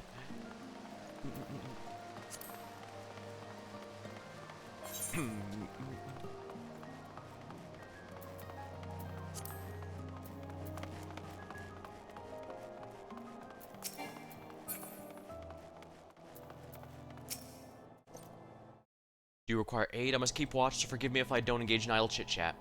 Don't worry, this isn't just idle. Leofine. For her, I can spare a moment. I don't suppose you know why she was expelled, did you? While few were her equal in swordplay and fewer still handled mounts with such grace, she often spent her nights carousing in the gambling halls. It was just after such a night she fell asleep on duty. Some may call it a cruel twist of fate, but the dragons attacked her charges as she slept and they were left defenseless. In her negligence, she was deemed to have aided our ancestral foe and thus stripped of her knighthood and title both. Knights falling asleep on duty, that's a story that's become all too familiar.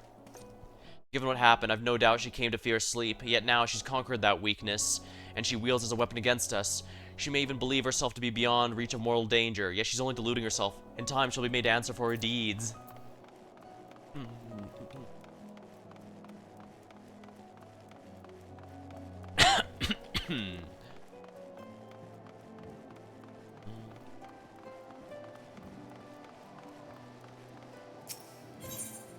Discuss the statue of Saint. I've heard that the people of Ishgard revere a warrior god, but this statue is of a flesh and blood knight. I've never seen such a thing. My people make no such figures or depictions of our departed, fearing such object would keep them from finding their way to the next world. The only idol we keep is the Cradle of Sleepless, and thanks to that blessing, the Wide Eye has always watched over us. So our reverence is devoted solely to the Norwall. It's enough that it guides our people to the next sunrise. Alright, sounds like I really need to sip my drink.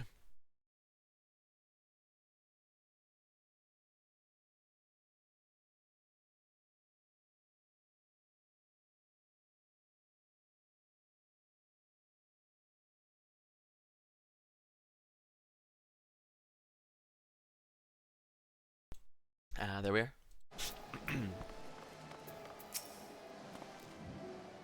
All is quiet. Even so, I must remain vigilant. Leofine, huh? A name spoken in hushed whispers now, but many have forgotten her strategic genius. She had a singular talent for achieving victory in battle by whatever means necessary. Genius? Maybe we're just too dense to see our actions could cause Ishgard to collapse. Given that her group seems relatively few in number, an assault on Ishgard is unlikely. Rather, I think her aim is to chip away at people's trust in Ishgard's foundation, and by the absence of a few vital bricks, bring the whole nation down. Thought gives me worry. Even now, representatives from Ishgard are preparing to visit Okzundu in the Churning Mists. If anything were to go wrong, it would be a grievous blow to the reputation. As we saw at Falcon's Nest, certain elements that oppose our nation see friendly gestures as a chance to spark conflict. Given recent developments, Sir Lo has been debating whether the visit is even a wise choice at all. While we have a general understanding of what drives our adversary, stories paint a picture of a rotten, conniving soul.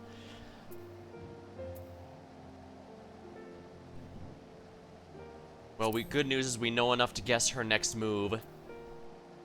You're right. Whatever her ultimate goal may be, it's clear she has the almost blinding focus on shaming the Temple Knights. What's this called, a delegation? May provide an irresistible opportunity. Finally, we have knowledge used against our enemy. If we all work together, we might be able to trap her. We haven't much time. Let's return to the congregation and tell Handaloo what we know.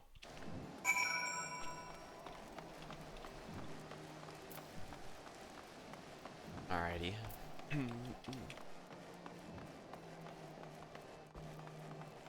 So yeah, whoever this leader is, they knew each person would specifically want to see a city downfall, or at least one area downfall, or in the case of the caster one, a person who was delusional enough to cause a downfall, whether he realized it or not. Huh.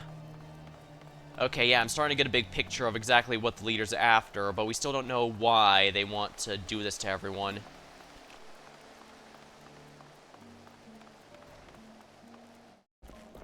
Again, I get the Okay, so yeah, I'm starting to see how this is actually a threat, even if it is a bit more lighthearted. It's not quite Manderville quest levels of silliness, but it's definitely up there. So yeah. That's why I was having trouble telling how serious I need to take it, but I think I'm starting to get a better idea of it now.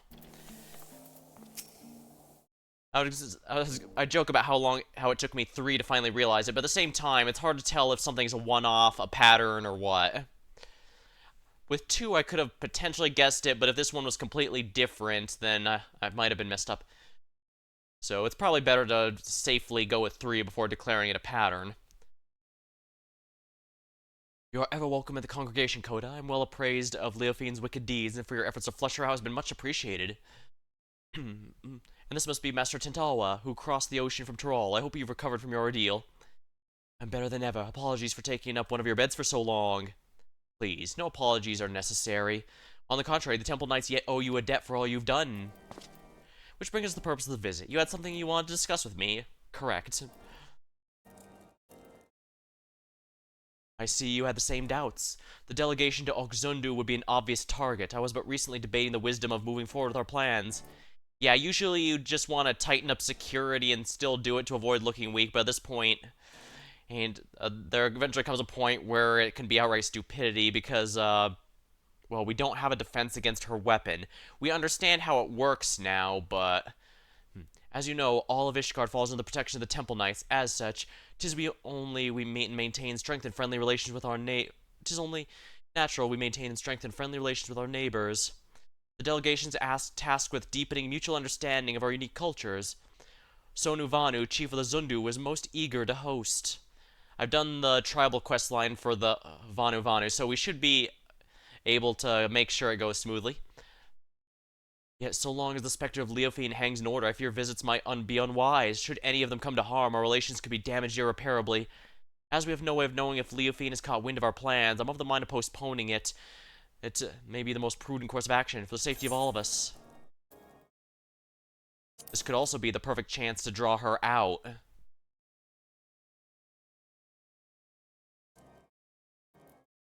Then again, I guess it would be natural for me to take a more practical consideration. Ah, that's right. Coda and I won't let anyone come to harm.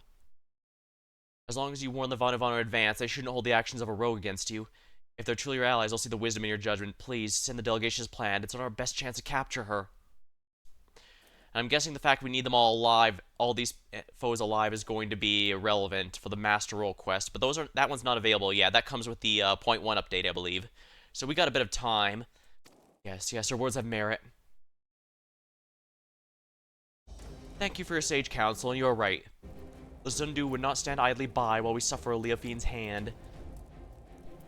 In fact, the fellowship between our two peoples was forged when a god assailed their home and brought low by the great hero Koda himself. Yeah, I took out the giant whale. All they worship. If we tell the Zundu that he's keeping watch over proceedings, I'm certain all doubts will be quelled. Ah, then you'll proceed! Yes, indeed, the time's come for we Temple Knights to reclaim our honor and go on the counteroffensive. I shall bring the suggestion of a joint operation against Leofine and the Lord Commander as soon as possible. Yeah, with us and the Vanu working together, we should be able to capture... Thank you. Together we can stop the scheme. First, I must discuss the matters with those involved before we present a plan to the Lord Commander. Although time is of the essence, I ask you to wait a little while until our course is settled.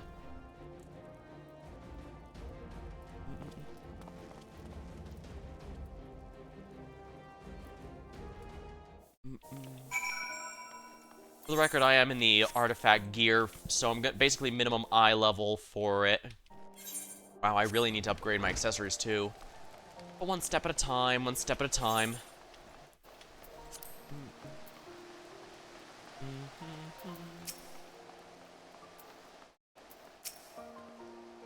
Tatoa told me what you learned of him. To be honest, I do empathize with her desire to be free of the bonds of sleep, but that's where my sympathy ends.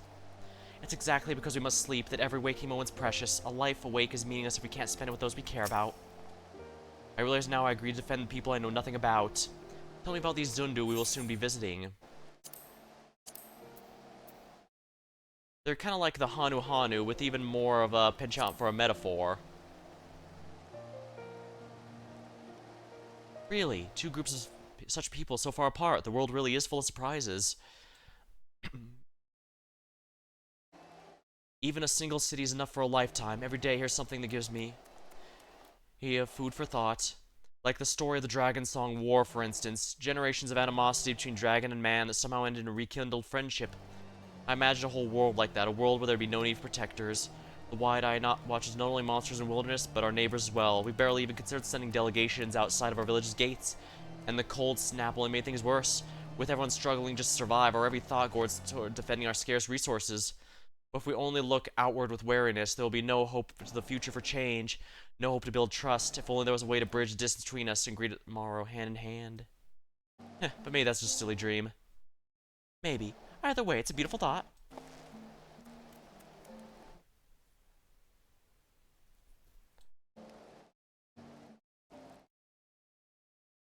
I'm glad you think so. I'll hold that future in mind as I get back to training. As for you, Koda, get some rest. If you fall asleep when I need you most, I'll wake you up with a knock to the head.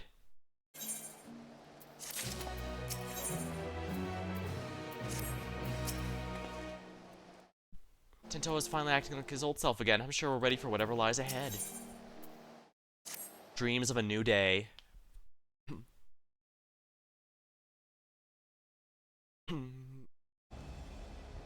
Sir Hundalu hasn't sent word. I guess the others might not be so enthusiastic about our plan. To them, the Cradle of the Sleepless is naturally still something to be feared. No matter how much faith they have in your strength, you'd be at Leofine's mercy if she puts you to sleep. Honestly, I don't blame them. Not even I imagine our treasure could be used for such evil. In Leofine's hands, it's no more than an indiscriminate weapon. Oh, but that means when we get it back, we can turn it to something else. Something no one's ever thought of before. We could use it without forcing someone to spend their life in slumber. Well, of course I agree with you, Tentoa, but we have more pressing matters, namely a rogue knight to capture and a treasure to recover. You're right. Sorry, I get ahead of myself. Again. Apologies for keeping you waiting for so long. The Temple Knights have finally reached a decision concerning the delegation to Churning Mists. And what is it you've decided? I am pleased to say the Zundu have agreed to join forces with us. Together we shall drive back Leofine should she attack. If her shadow darkens an ilm of their homeland, our peace delegation shall turn to a fighting force at a moment's notice. We shall restore the Temple Knight's reputation and recover the artifact in one fell swoop. Thank you, Handaloo. We promise to do our part if Leofine shows herself. We won't get away this time. Oh yeah, but I don't find more details. Once we're ready to depart, the first group of knights shall be by airship. I would ask you to make your way to Okizundu as soon as possible to plan our strategy.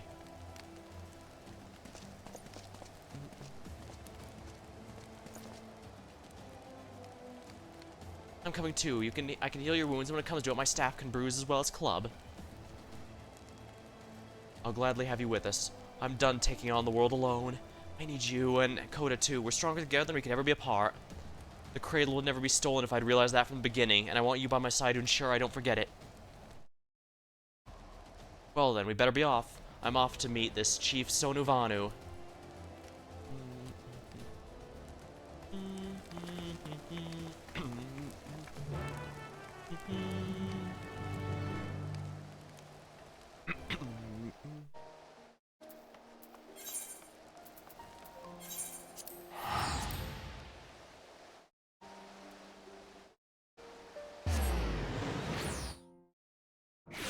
I'd say the ones who are doing this at level 99 are probably past, can't go where I am, but then I remembered, if they're doing this at level 99, they're probably doing it at the point where the previous quest would give enough XP to level them, so, yeah. Oh hey, it's our buddies! We're on a floating island. What other fantastic locales can be found in Eorzea? The graceful dancing belies their bulk. Can they truly fly, too?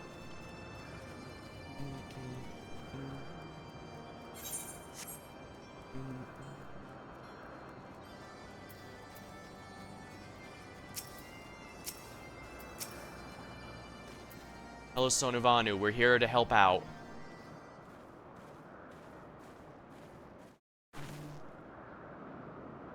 Honored Netherling, your return to Okezundu is as welcome as the arrival of spring.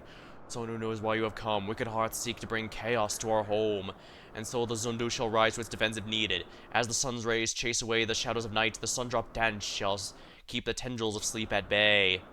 Chief Sonuvanu, it's an honor to meet you. I'm Tentoawa. And if the Sundrop dance is invigorating as you say, I'd like to see it for myself.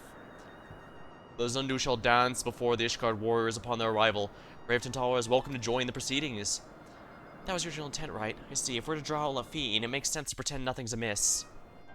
Zundu warriors unify their strength to Sundrop dance, and the sight is so fearsome that many choose to flee rather than fight. Netherling warriors may learn much from their approach. Breaking the enemy's spirit avoids needless bloodshed. Yet all dancers must hone their skills for wild animals first, and that Sundrop dance does not fail. That their Sundrop dance does not fail them at the most crucial moment.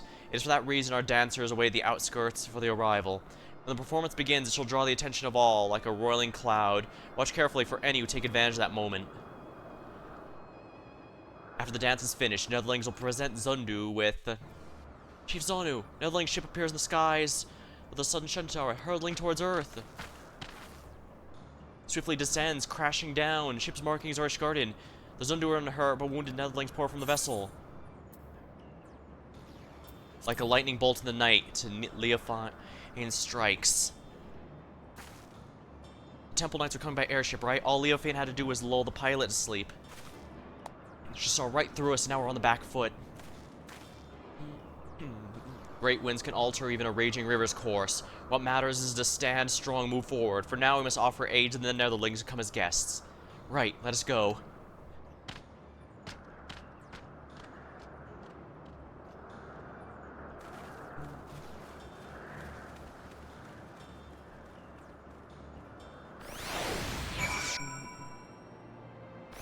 Alright, this is probably going to be the big duty.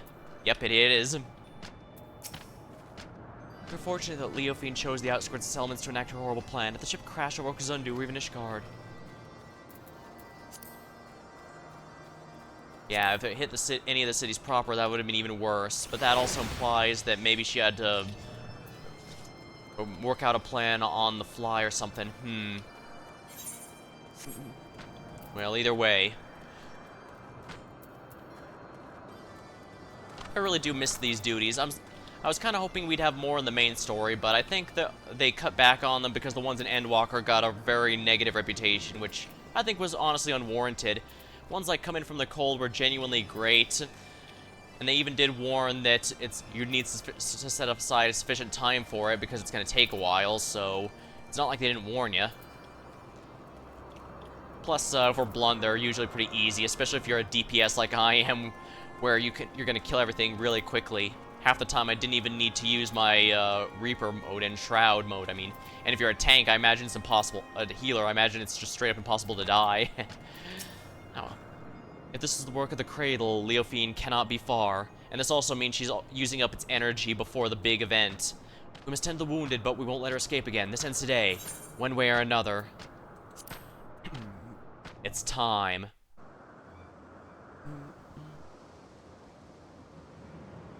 The knights are all been put to sleep. Good, she's using up all the totem's energy, so it won't be able to go at full power.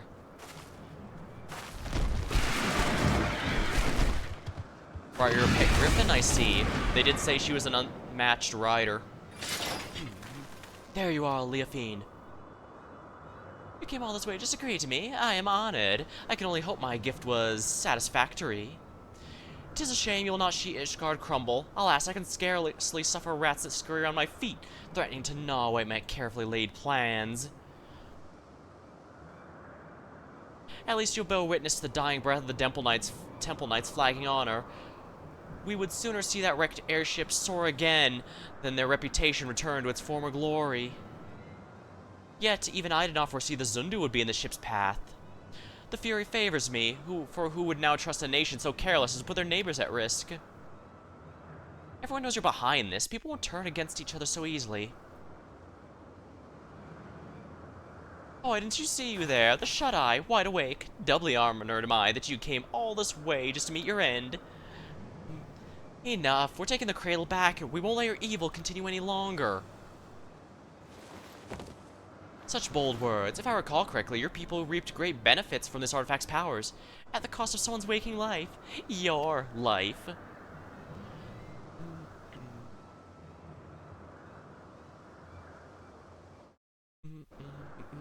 Pray do not misunderstand me. That was not meant to be a denouncement of your people. On the contrary, they have my utmost respect. We are bound by our very nature. No matter how mighty we become, we are slaves of the whims of sleep. Yet this artifact can sunder those shackles and grant true freedom. It makes the wielder stronger and their enemies weak. A perfect weapon, if you ask me. I can't say whether using the Cradle is right or wrong. I only know that life lived at the cost of another is no life at all. You're right about one thing. We're bound by our nature, but that doesn't shackle us. It brings us together. Whether I'm asleep or awake, as Lozenakwi is on my side, that's what I need. That's life I want.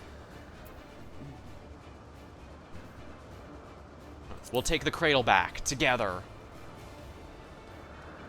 And I think that's more thematically appropriate since the entire point is that Tentowa shouldn't be doing all this alone. She's exhausted the Cradle's power on the Temple Knights, so this is our chance. No plans without its wrinkles, I suppose. Fortunately, I prepare for all contingencies. It's cute you'd think those guys can stop me.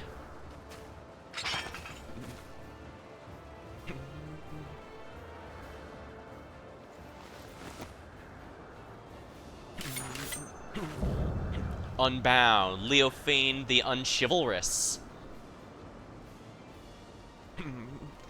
You had the opportunity to live a quiet life, but I will not give it again. This time I shall send you to a slumber for which you will never wake.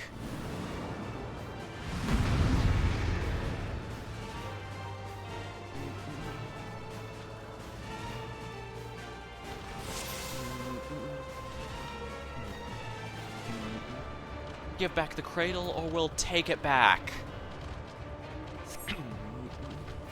All bluster as usual. Take it, if you dare. Protect the Netherling warriors.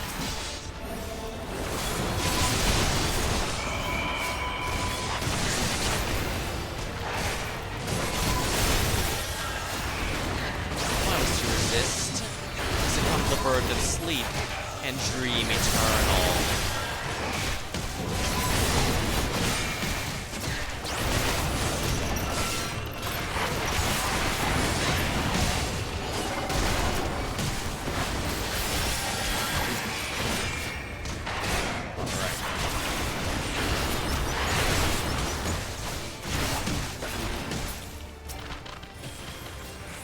Looks like they've got it going.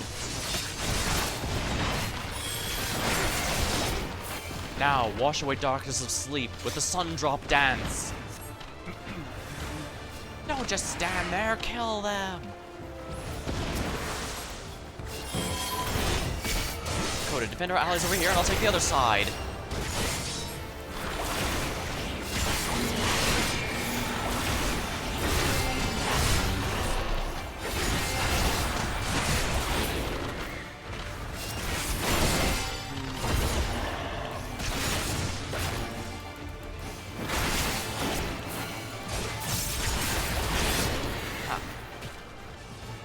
Unbound.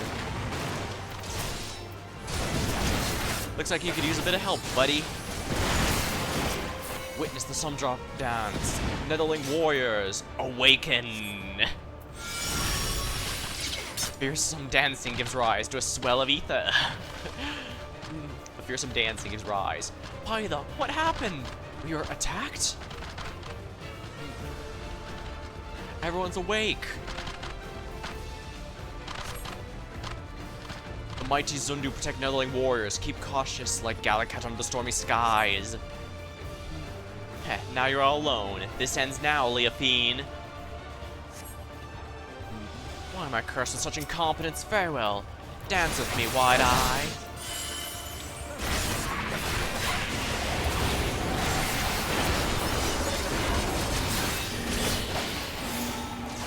Be undone.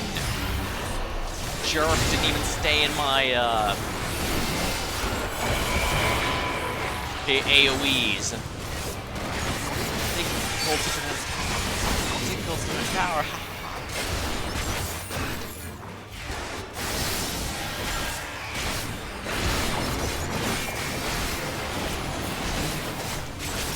This artifact has such callous hands. Normal's blessing only goes to the heart of a defender. Okay, no. Coda, we need to split up. You take that side.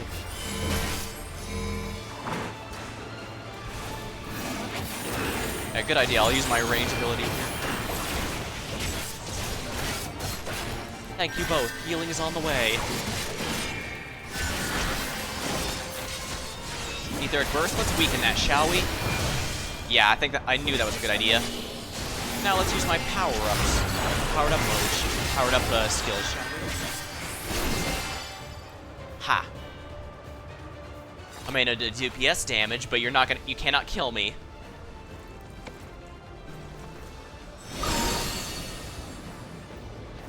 The artifact swells with power. It begs for it to be released. Now, shut your eyes for a final tame. Take one last glimpse of the waking world.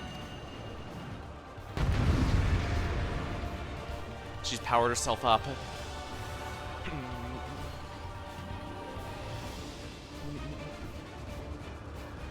Brace yourself against the power of the artifact. No limit break, huh? I'll protect you until my last breath. Take cover behind Tantalwa. I can do this to protect him. Gah! Then it's all right. I'm all right. What about Tantalwa? The sacred treasure is induced being a deep slumber. You think this piece of wood is for protection? Such a cloying sentiment. Cursed insects. You lot, finish them off. Earn your freedom. Sundrop dance. Rouse the Netherling warrior. Protect the sleep until he awakens. It's time for us to protect Tantalwa. We'll get this through together.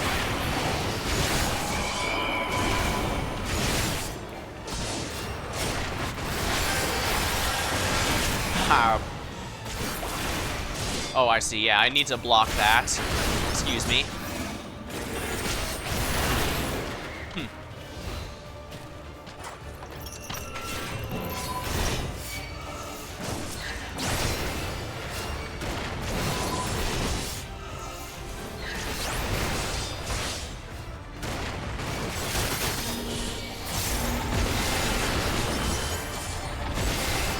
Oh, I love how much damage that's doing.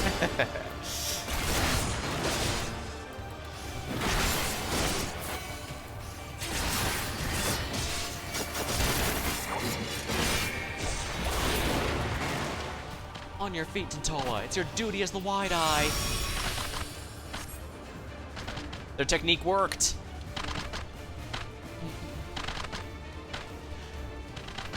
I owe you all my life. Thank you. Soon to go to help allies. May Zephyr winds guide you to victory. No sleep is inexorable. How are they doing this?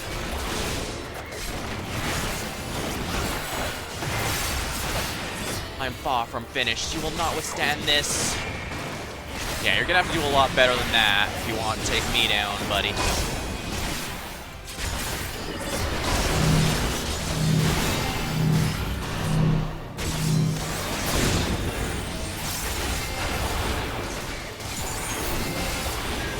There's just tools to you. Is that your idea of freedom? Haha. Oh dear. Tank. Ah, that hurt like hell. And that was mitigated, actually. I didn't have my second mitigation up, but it still won. Here.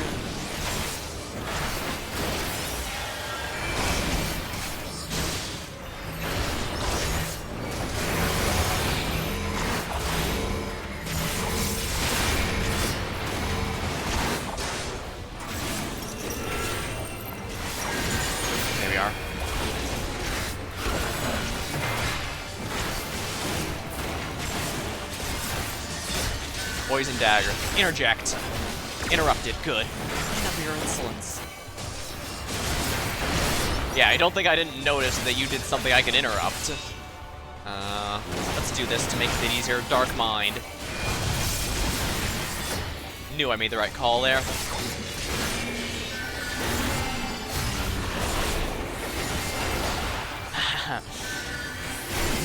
Keen Tempest.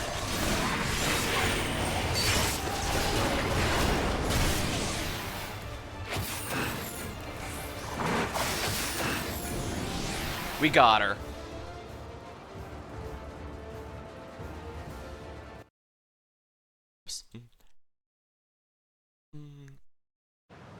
Ooh.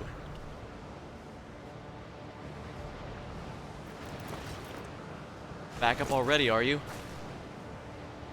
You're stubborn. You may have won today, but this is not over. I'm afraid it is, my friend. Right, that's what she brought the Griffin for in the first place. Yes, it is.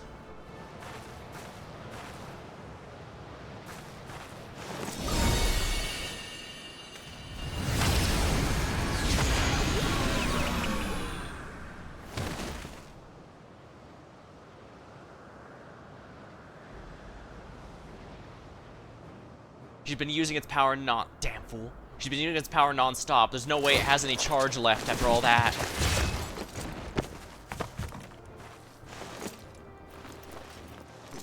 No! Mm.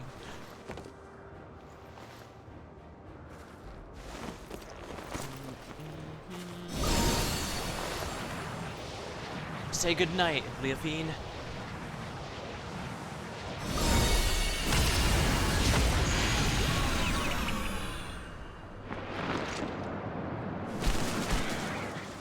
Oh, maybe you shouldn't have done that while she was next to a cliff. We want her alive, remember? The wide eye watch is eternal, and the eternal is the sleep it bestows.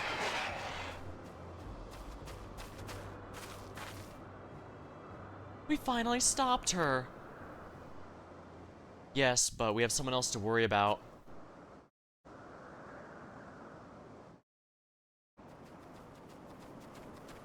Coda, wake up. Are you alright? Ha! Only he would smile at a time like this.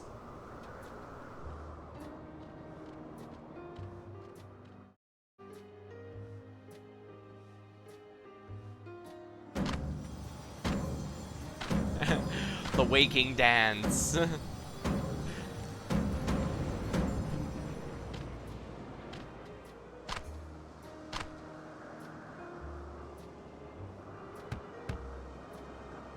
He's awake. I just did what I had to do. Did you get her?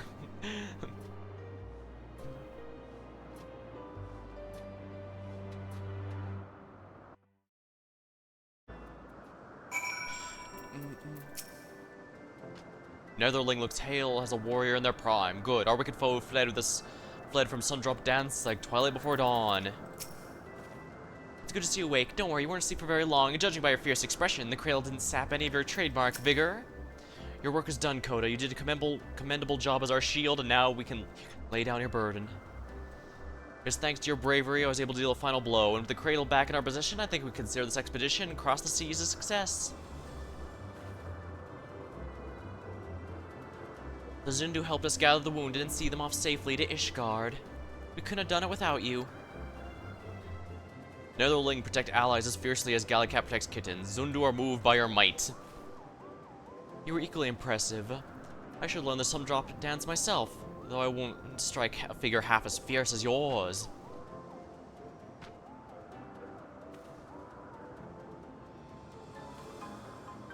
The Zundu seem to have everything well in hand, and the Handaloo is likely eager to see us. We should return to Ishgard as soon as we can. Oh, that's Tentoa saying it, not her. Okay.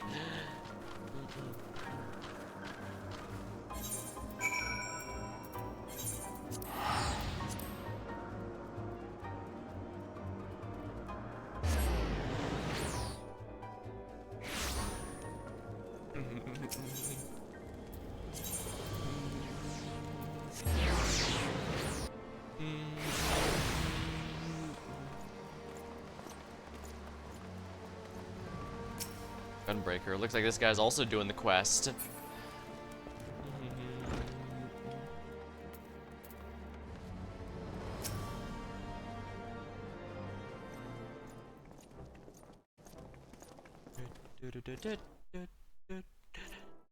Ah, the heroes of the day have returned. Thanks to your valor, the threat Leofine posed is no more. What's more, not a single life was lost. I mean, maybe hers, but who cares? On behalf of the Temple Knights, allow me to express my utmost gratitude to you all. You shouldn't owe me any thanks. After all, it was my fault the cradle was stolen, and ultimately my fault your delegation to Oxundo turned out in the melee. It may have been true that our visit to the Churning Mist was far from peaceful, but the bond between the Zundu and the Temple Knights was only deepened through overcoming a mutual adversity. Blessings often take inscrutable forms. And while we know not whether Leofine yet lives, we do know that she can no longer reach the source of her ill-gotten power, so we have little more to fear from her. With the crisis behind us, the common folk no longer have aught to fear. We'll make known the story of our schemes to the heroes who work to foil them, and in time I hope trust the order will be restored. The Temple Knight shall continue to build our relations with our neighbors for the years to come, relations that shall form the foundation of Ishgard's future. We'd be honored if we can count you among our allies in this endeavor. Anything you need, simply call upon us. We shall be there, no questions asked. And with that, it's time we returned home. It's been an honor. I don't think I've been able to keep Tento's accent consistent this whole time, or at least whatever I was trying to go for it with him. We're passing through Tuliol on our way back, Coda. If you have business in these parts, we'd love to speak with... In those parts, we'd love to speak with you at the bar before... at the restaurant before setting off. See you soon, hopefully.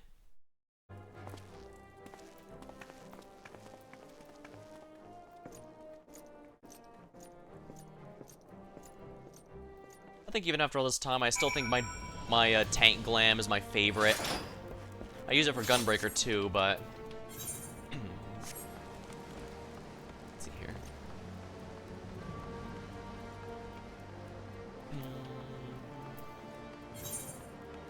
Right, I've returned to Yolol. As soon as I finish all the main story content here, I can probably safely set my return back to Charlian for easy access to all the stuff.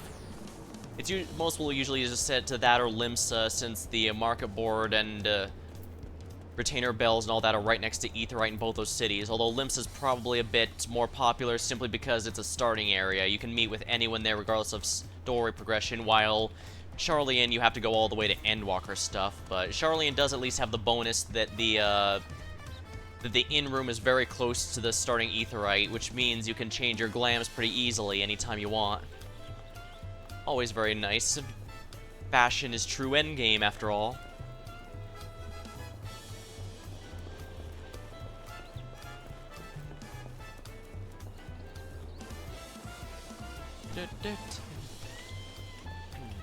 Ah, and I see them both together here. Well, it's nice they were part of the story the whole way through. I'm glad you made it back to Tyrol, Coda. I've been in Ishgard so long I almost forgot what it was like to sweat. But I remember now, you can be sure. Heh. Coda, there you are. I was afraid we wouldn't see you before we left. We arrived not long ago, appraised Bakuvo of everything what happened. This is the longest I've spent away from our village. But even though Tuliolol and Ishgard were from entirely different worlds to me, I was only ever treated with kindness. Anything the matter, Tintowa? Nothing, it's just something I've been thinking about. Our people have always been self-sufficient, but the Ishgardians and Zundu showed that looking to your neighbor can reveal a way through even the harshest difficulties.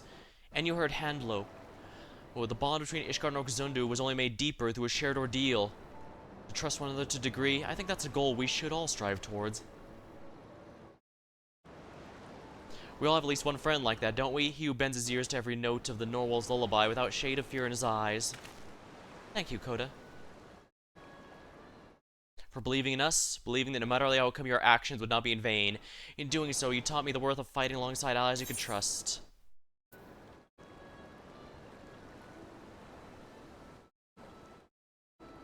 As I say, even if your shield breaks, it's not the end. You're right. Our faith in our allies and faith in us that gives the courage to protect each other. But approaching someone with open arms doesn't mean they'll accept you. The relations between our people and our neighbors have been strained by generations of mistrust, so we must take care to mend them properly. If we can do that, and learn to go towards the future with hand in hand, there will be no need for us to use the cradle ever again. People can sleep and dream untroubled and awaken with bright eyes. I want to see those days come to pass. Sounds good to me. Me too. Then you and I can finally spend more time together. Right, of course. Right, of course, Baka. If we're gonna see this future, we should head back to our village. They'll be overjoyed to see the cradle returned. Thank you for everything, Coda. Next we meet, we may have good news to share.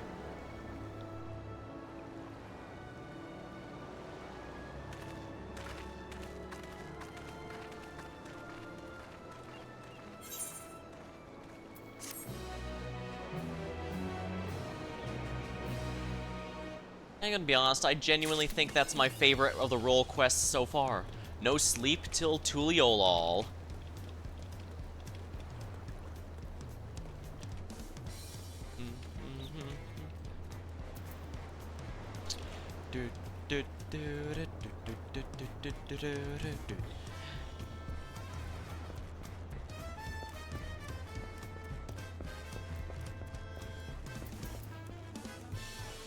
You know what, maybe I will go to Ishgard and do the Shadowbringers quest since I genuinely forgot it.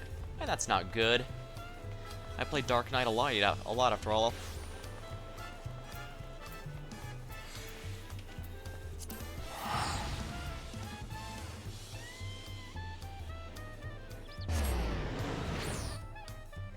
We'll see how I'm feeling after then. I wasn't sure if this one would be a really short one like the melee job quest was, but it looks like it's not, so decent. This one's gonna be real short too. This one is gonna be real short. This is basically just a quick story fight, a cutscene, and all that, so it should be fine. Remember, this takes place after Shadowbringers, so after we return from the first. I doubt the text will change since I've beaten Endwalker and Dawntrail, but who knows.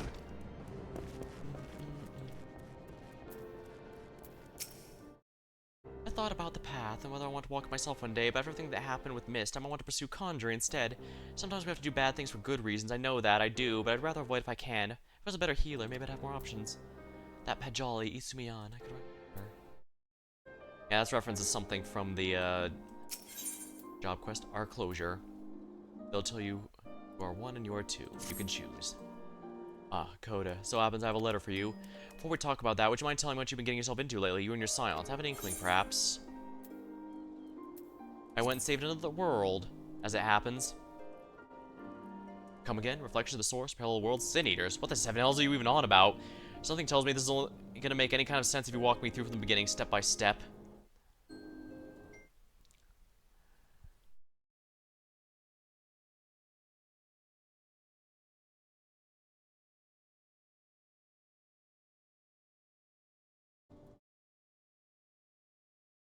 Right then. So to sum it up, you were swept up into yet another realm-shaking conflict, weren't you? Well, of course you were. You have an insatiable hunger for it, don't you? And even when you bite off more than you can chew, you refuse to let go. Now, you're making me sound like an ankle biter. I like to think I'm a little more classy than that. Well, as if you wouldn't know. Hell's the moment I laid eyes on you, I suspect you were a particular blend of impulsive and stubborn. Takes a special kind of bastard to become a dark knight, much less a warrior of light, don't you think? You traveled onto a doomed world, pledged your sword to a feudal cause, you fought, and in the end, you still won the day. Though I know it wasn't without loss and without sacrifice, victories like that are always brought about with blood. But you and your comrades paid that price all the same. That faraway lander people live on because you were willing to fight to the bitter end, because you were too stubborn to die. That's the benefit of playing tank, that's for sure. And because of love, I'm sure. Being grim and dark will only get you so far, remember? It's like the Mughals, like Sir Ompagne said himself, the flame of the abyss, the love you bear for those you hold dear, that is the true source of strength. Coda could never have made this far if his heart wasn't filled to the brim with it.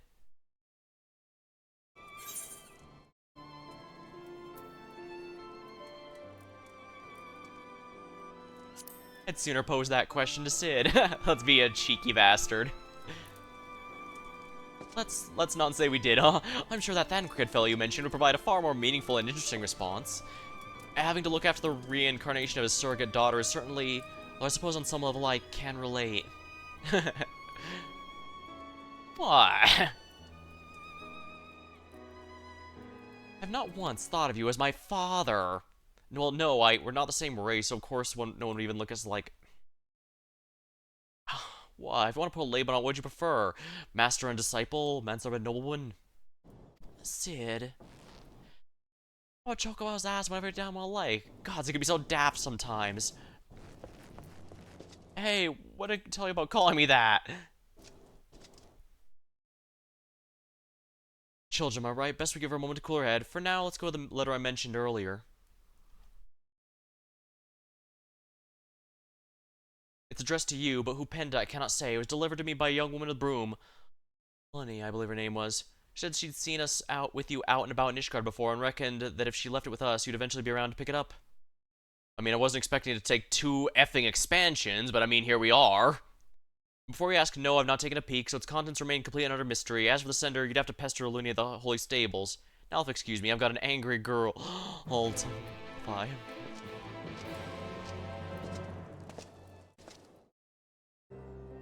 Yeah, that's the big thing. Although Dynamis was only a concept introduced in Endwalker, it has actually been hinted at before. Well, or rather, it was left open-ended for a while.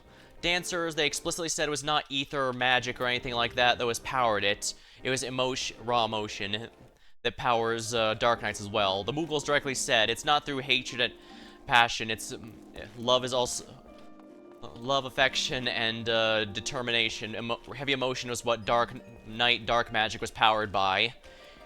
Dynamis simply gave a proper term for it, since we knew raw emotion power was the source.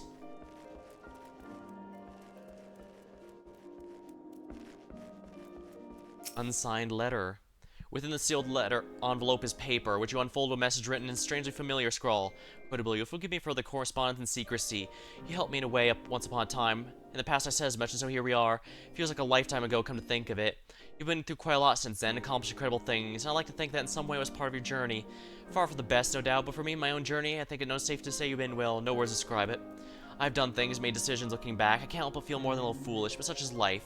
We have to seize what few opportunities we have for closure, even if it was the written word and not face to face. So wherever you are, I hope you're happy. Still fighting and venturing, do what you love. Be well. The letter bears no signature or obvious clues to the identity. Perhaps Lenny can shed light on it.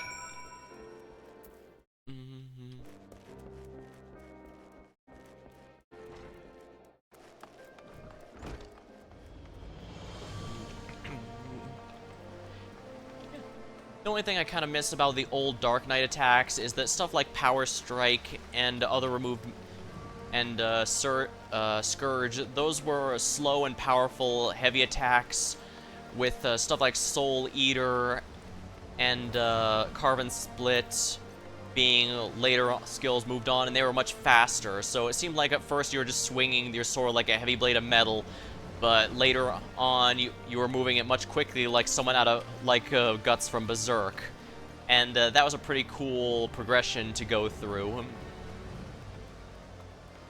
But I get why they had decided to remove it all. Especially since after Stormblood, starting at Shadowbringers, they basically made it so that it's almost impossible for a tank to lose aggro. Even now, the only time I occasionally lose it is because of Pictomancers have a huge burst and I happen to forget to secure her aggro before moving from one pack to another. Usually I have to use my whole AoE combo on it just to secure it, but after that I never lose it. I've seen some tanks complain about not being able to hold aggro, but I hate to be that guy, but I'm gonna go just straight up say, call it a skill issue, because I'm not even a tank main, but I can secure... So, I don't know what to say. I'm not even a tank main, but I generally don't lose aggro. It's you, it's really you, Coda, my hero. Honestly, I thought I'd never see you again, much less speak to you. Oh, I'm sorry, you probably don't remember me at all, do you? I'm not surprised. All in a day's work, I guess, saving little fools like me. And it was so long ago when you rescued me from the Temple Knights when they were trying to take me away from my grandmother. I still remember it like it was yesterday, you swinging that big sword, bestowing all kinds of terrible threats to send them running. Oh, that was in the Dark Knight opening quest. That was way at the start. When you... Yeah, Dark Knight starts at level 30, and that was the introductory quest that teaches you how to play it. I'm sure some might say you overdid it, but thanks to you, my grandmother and I had never heard from that lot again, and ever since Sir Americ and his allies came to power, we've had a lot less of that kind of trouble all over. Oh, but let me guess, you didn't come this way to see me, did you? Unsigned letter. Leaving everyone at a loss as to who could have possibly penned it. The letter, huh? I thought so. It wasn't me who wrote it, I can tell you that much. I got it from a knight I befriended after tending his chocobo a couple times, Sir Patronod. He said it was to be delivered to the hero of Scions, a peerless warrior with 1,000 victories, and he described your features in detail. It all fell into place, and since I was certain you'd eventually pay a visit to your friends, I offered it to them. Anyway, he's the one you need to talk to if you're after the sender. Maybe check out the congregation? That's where the knights congregate, I'd assume.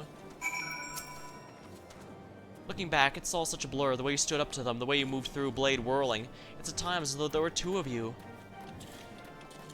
I don't want to spoil that particular twist, even though it's probably well known by now, but... let's just say that says a lot as to what was going on, that's for sure.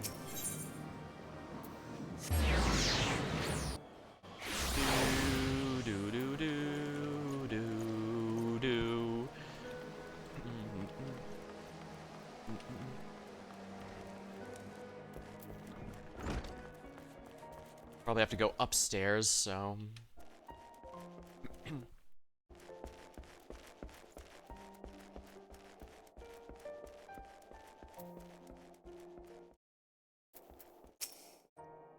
You... How may I be of service to you, Master Blue? Were you the one who made this letter? Letter? Oh, what a relief to see that arrived unmolested. I know what he said makes sense even in context, so that's a funny way to put it. It was entrusted to me by Orella of Rhalgar's Reach. After the Battle of Grimleet Dark, I spent a few nights there, you see. I can only assume that whoever sent it to the Reach heard tell of the battle between you and Lord Xenos, and how you had been brought to the Barber. However, by the time it arrived, you'd long since been spirited away to Ishgard. Had Lenny not recognized you from my stories, I don't know how I might have seen it in your hand. If you seek the author, mayhap you could go to Reach. I know only what I told you, but surely Orella can tell you more. Maybe the Fury watch over you.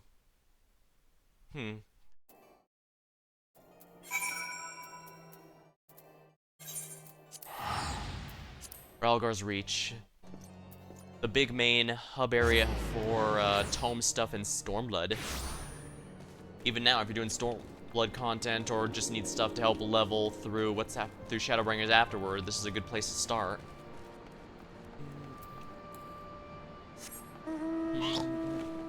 But yeah, this is one of the few town areas that actually allows you to use mounts. It's pretty nice. I like it. Kinda wish we could use in Solution 9 because of how massively large it is, but... that's whatever, I guess.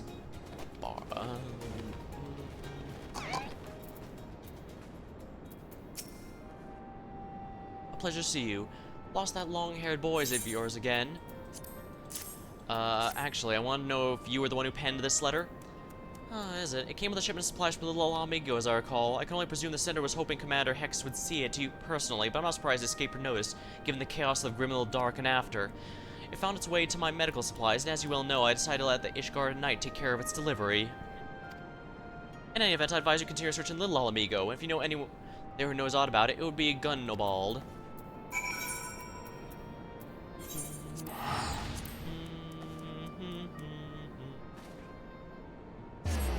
Interesting, we're doing an interesting little backtracking quest here. Oh.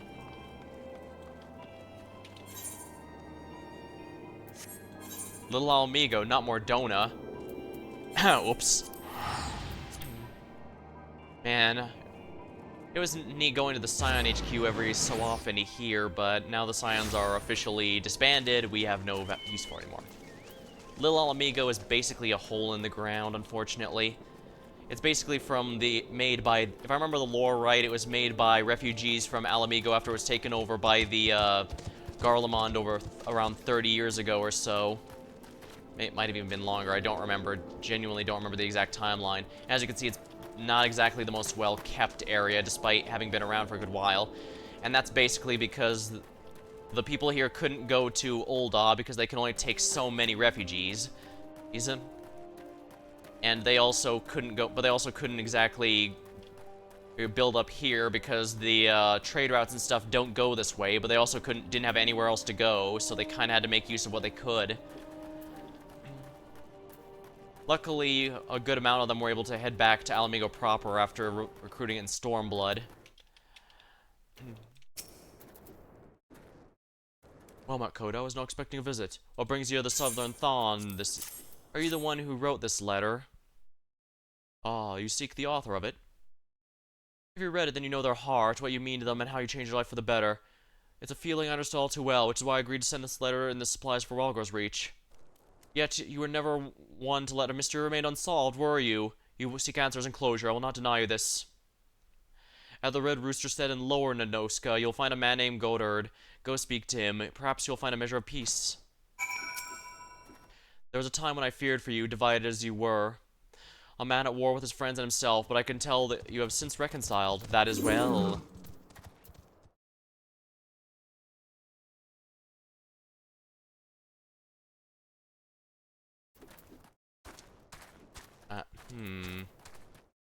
I guess it might be easier to go to Limsa and teleport from there.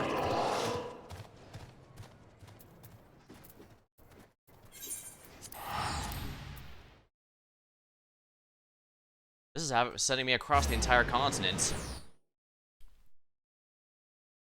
Well, that's fine. I'd rather be honest about it than try and quote-unquote subvert only to, do the same thing. Wait, what's that costume? Make a head. Oh, I think that's from one of the new, fates. Yeah, it's from one of the Dawntrail fates, so...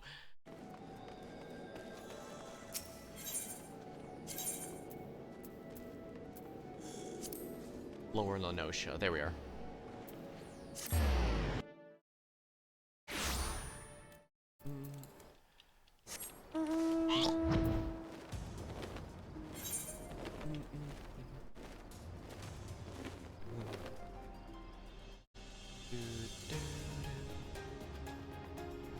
Craving.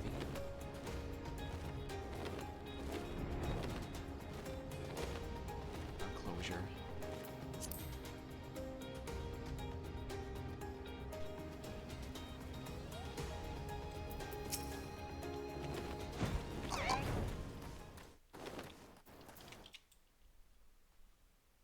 Let's see what's going on here.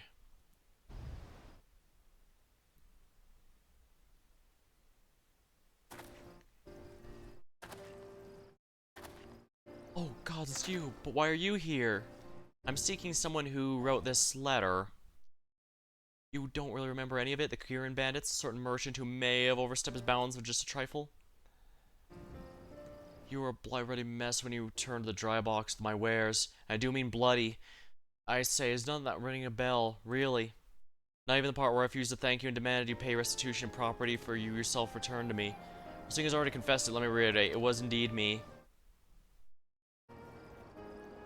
That was just the beginning of my bad luck. A string of bad decisions left me indebted to some very unforgiving fellows. Before I knew it, they'd taken damn near everything I owed. I was friendless, penniless, hopeless, and let me tell you, running afoul of the Warrior of Light had not done me any favors either. There's a time I couldn't help but blame you for all my misfortune. But then one day I was running through my meager possessions and I had an epiphany. I stumbled upon the package and shipment you recovered from me. Flower bulbs, stained with Quillen blood, but viable for cultivation. Still brimming with the potential to grow and thrive. Before I knew I was cradling the package to my breast, sobbing and moaning like a mad fool. For a fool is exactly what I'd been. I've been offered a kindness without let or lean, and instead of thanking this generous hero, spat in his face. So I left that life behind, save for the bulbs I brought with me here, apprenticed myself with the botanist and resolved to start anew.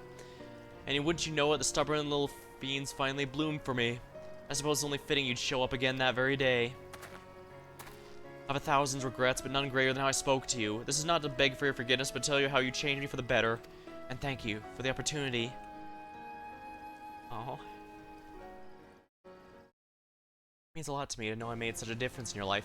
I do have one request, however. If you're amenable for it, pray accept a flower, one of the precious few that's bloomed. A token of my heartfelt appreciation for my personal savior. Admittedly, this particular breed is best suited for funerals and farewells, but if you'd rather not keep it for yourself, perhaps there's someone else who you think might welcome it?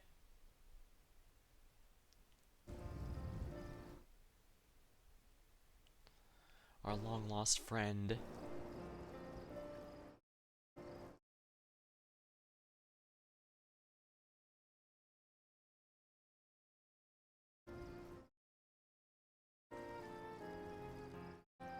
Someone else? Indeed.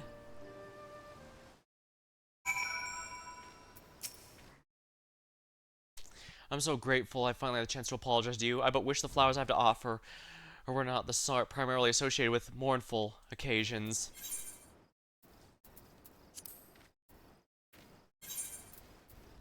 Corthus. Here we are. The exact same spot that we did this all those years ago.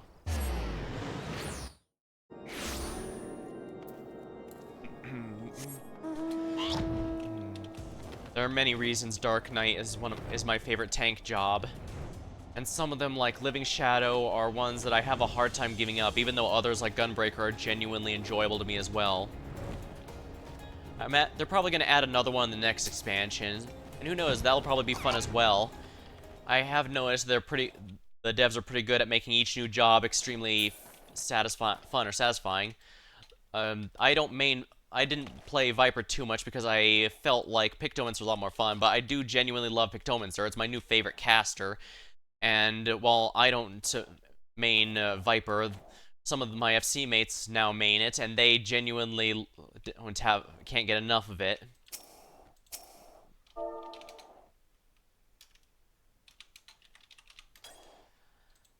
Yet there is no answer. Yet there can be no answer, but this can there. So let's wait for a time, you and I, in the cold, in the snow, in the dark.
I suppose I should have realized how it happened, but it's what it symbolizes that matters.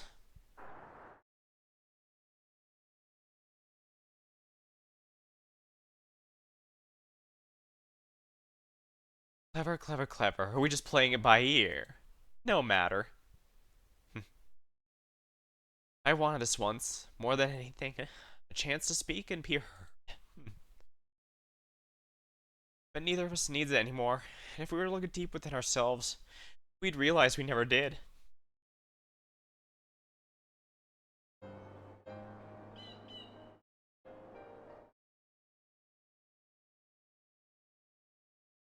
We are the stories we tell ourselves. The brave hero, the tortured soul, the altruist, the pragmatist, and they all tell you who they see. But you and you alone know who you are. For I speak only for myself. If you find comfort in my words, they are yours for the taking, but that's your choice. Now and ever after, as it has always been. Now comes your part, to cloak yourself in fiction, to breathe life into the dead. Give voice to the voiceless. As we did together that day, when you gave us our answer.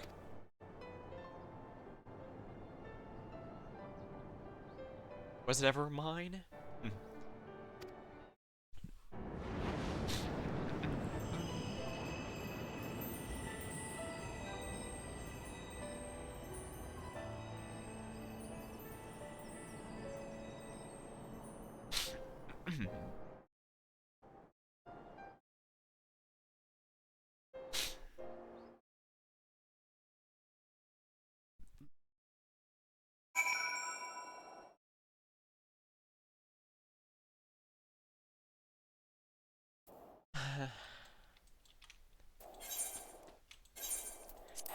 Damn, I love this job.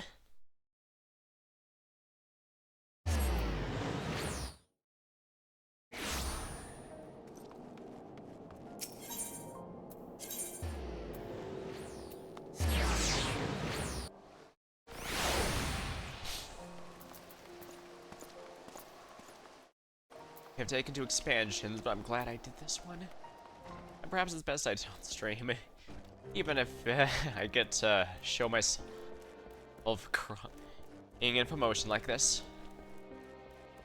But hey, strong emotions are what make a dark night a dark night. My apologies for storming off earlier. You'd think I'd be more mature than that after everything we've been through. Oh right, the journal.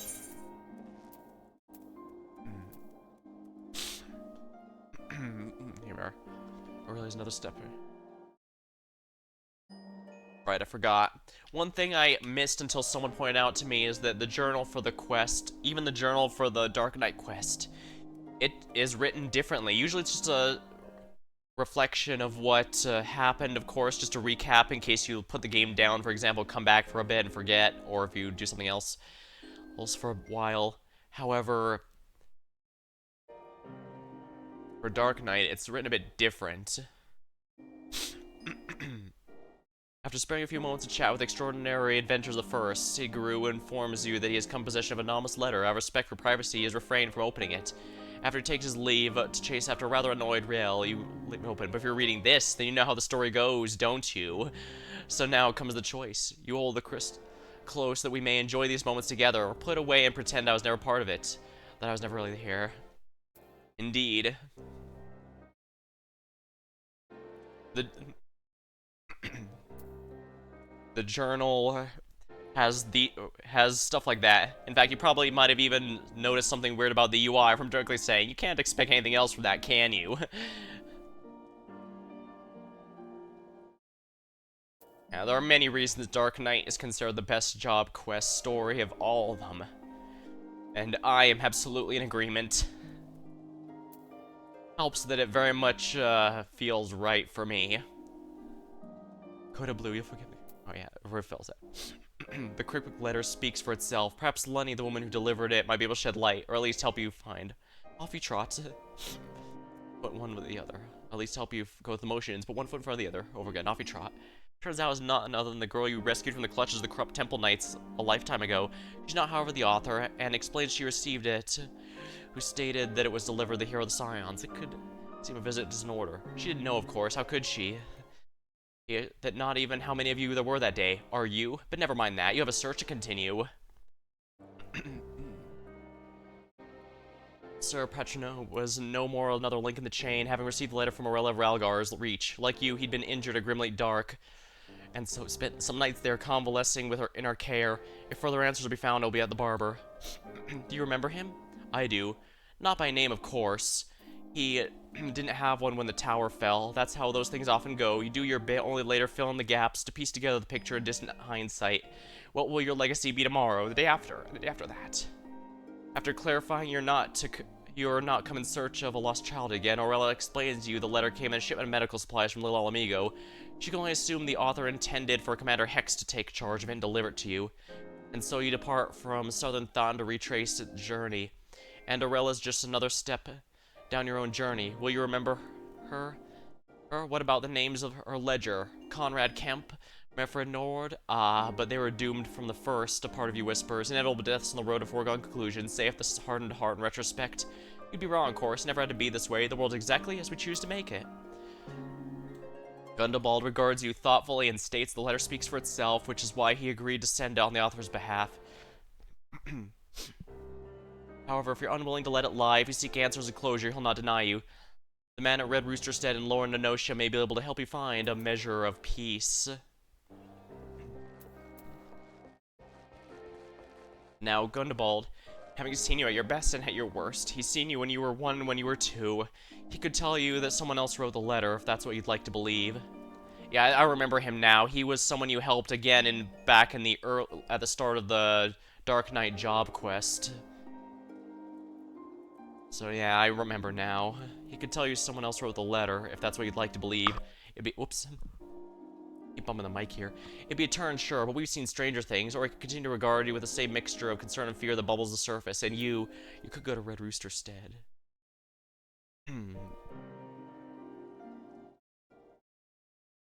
Surface, as you go Red Rooster Stead with their answer of your choosing, see if it's all to your satisfaction. The man of the Red Rooster Stead turns out to be yet another figure from your past, a former merchant who bade you to receive his stolen goods and be ready for the condition in which you are returned them. If I remember right, he just has you save them. He never specified they needed to be in flawless condition. Until he was going through all of his meager possessions, he chanced upon— ever since that fateful day, his life has been a succession of failures, until while going through his possessions, he chanced to find a blood-stained package of flower bulbs, once upon a time.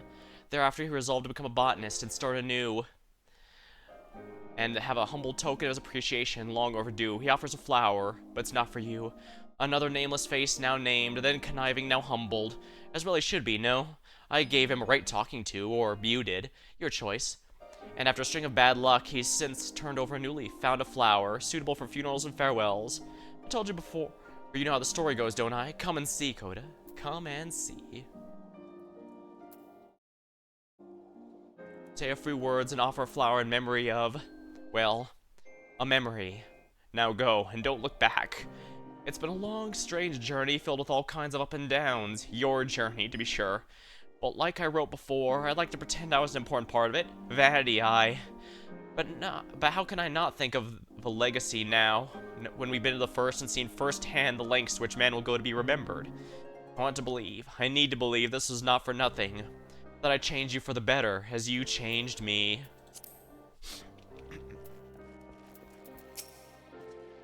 Welcome back, Code. As you can see, Rail and I are getting along swimmingly, so you need not worry about it's not one bit.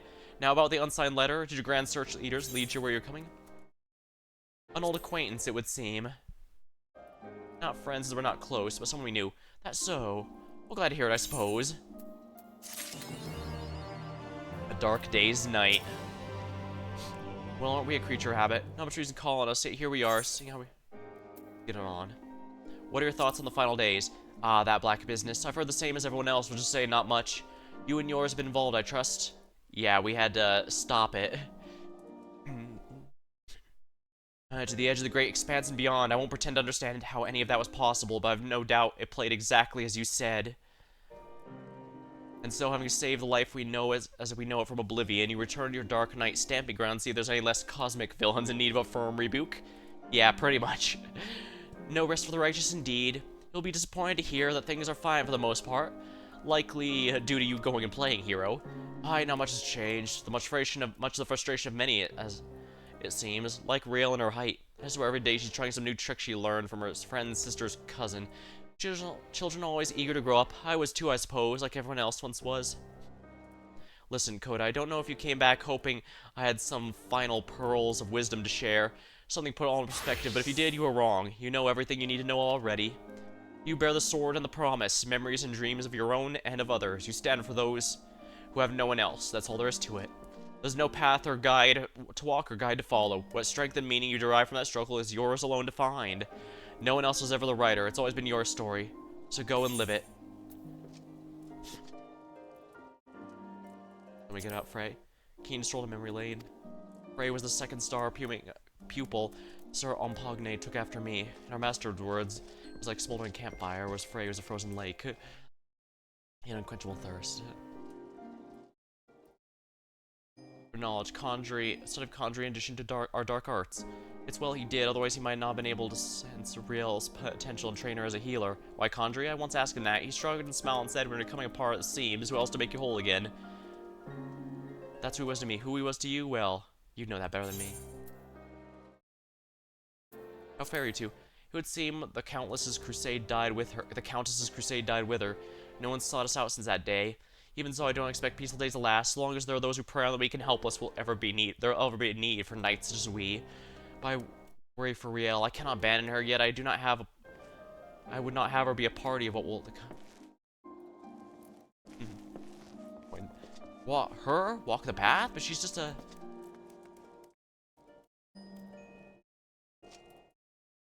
Her life is her own to make what she will. If that's her desire, we'll just discuss it when the day comes. Yeah, that's basically to be done right after the Heavensward storyline. So that hasn't changed. Everything else, is basically from the later on story quest. I guess a nice thing about Dark Knight is because it's from Heavensward, that means it has a very large number of job quests, all with their same overarching themes.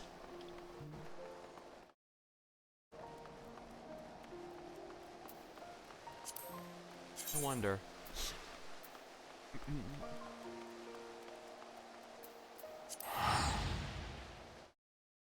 Reaper's still my main DPS, and I haven't seen the Reaper job trainer ever since I beat, ever since Endwalker.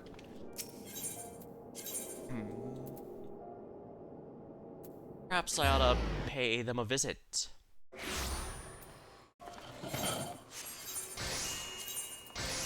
As mentioned, I redid my Reaper glam for a while. I really like how it looks. It does get lost when you do the forced glam from Enshroud, but I'm not bothered by it. If anything, it makes a nice contrast. Well, Vancoda, you heading on in? Let's meet the Reaper job trainer, Drusilla. Always a pleasure to see you. Walk through those doors, Coda. I know it's not very homely in here. Feel free to kick up your feet wheresoever you can. How fair the lemurs. We're doing as well could be expected, all things considered. Arnegus left with some shoes that were proving hard to fill. We found ourselves less gil at hand than we were accustomed to. Herman, Herman's doing all she can, bless her heart, and as she claims to hate using her head, she's showing a sharp mind for trade, thanks to her cerulean business getting back on track. Well, Arnegus' wife is making do, you'll be glad to hear. Run her own stall. Hope if anyone needs a family, needs a help, I'll be around to give them what they need. I've heard tell what happened in Garlemald. Just because the Empire's gone doesn't mean that anyone who's fled its clutches has a burning desire to return home. I take the Lumers will be in Ul'dah for some time yet. I was wondering if, yeah, I did that largely to see if Endwalker's change did anything. Not much, it would seem, but I guess, the Reapers were always a Black Ops group in Garlemald. In a way, it does mean it's highly unlikely that there will be any NPC Reapers that will overlap. At the same time, well. Now, I need to be thematically appropriate if we're going to end it with the way I usually do. Dark Knight's time.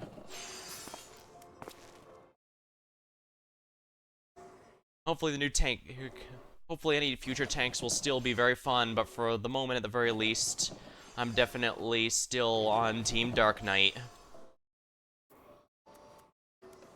Alright, that's going to be all for tonight. Until next time, thank you for watching, hope you had a good time, and I'll see you later.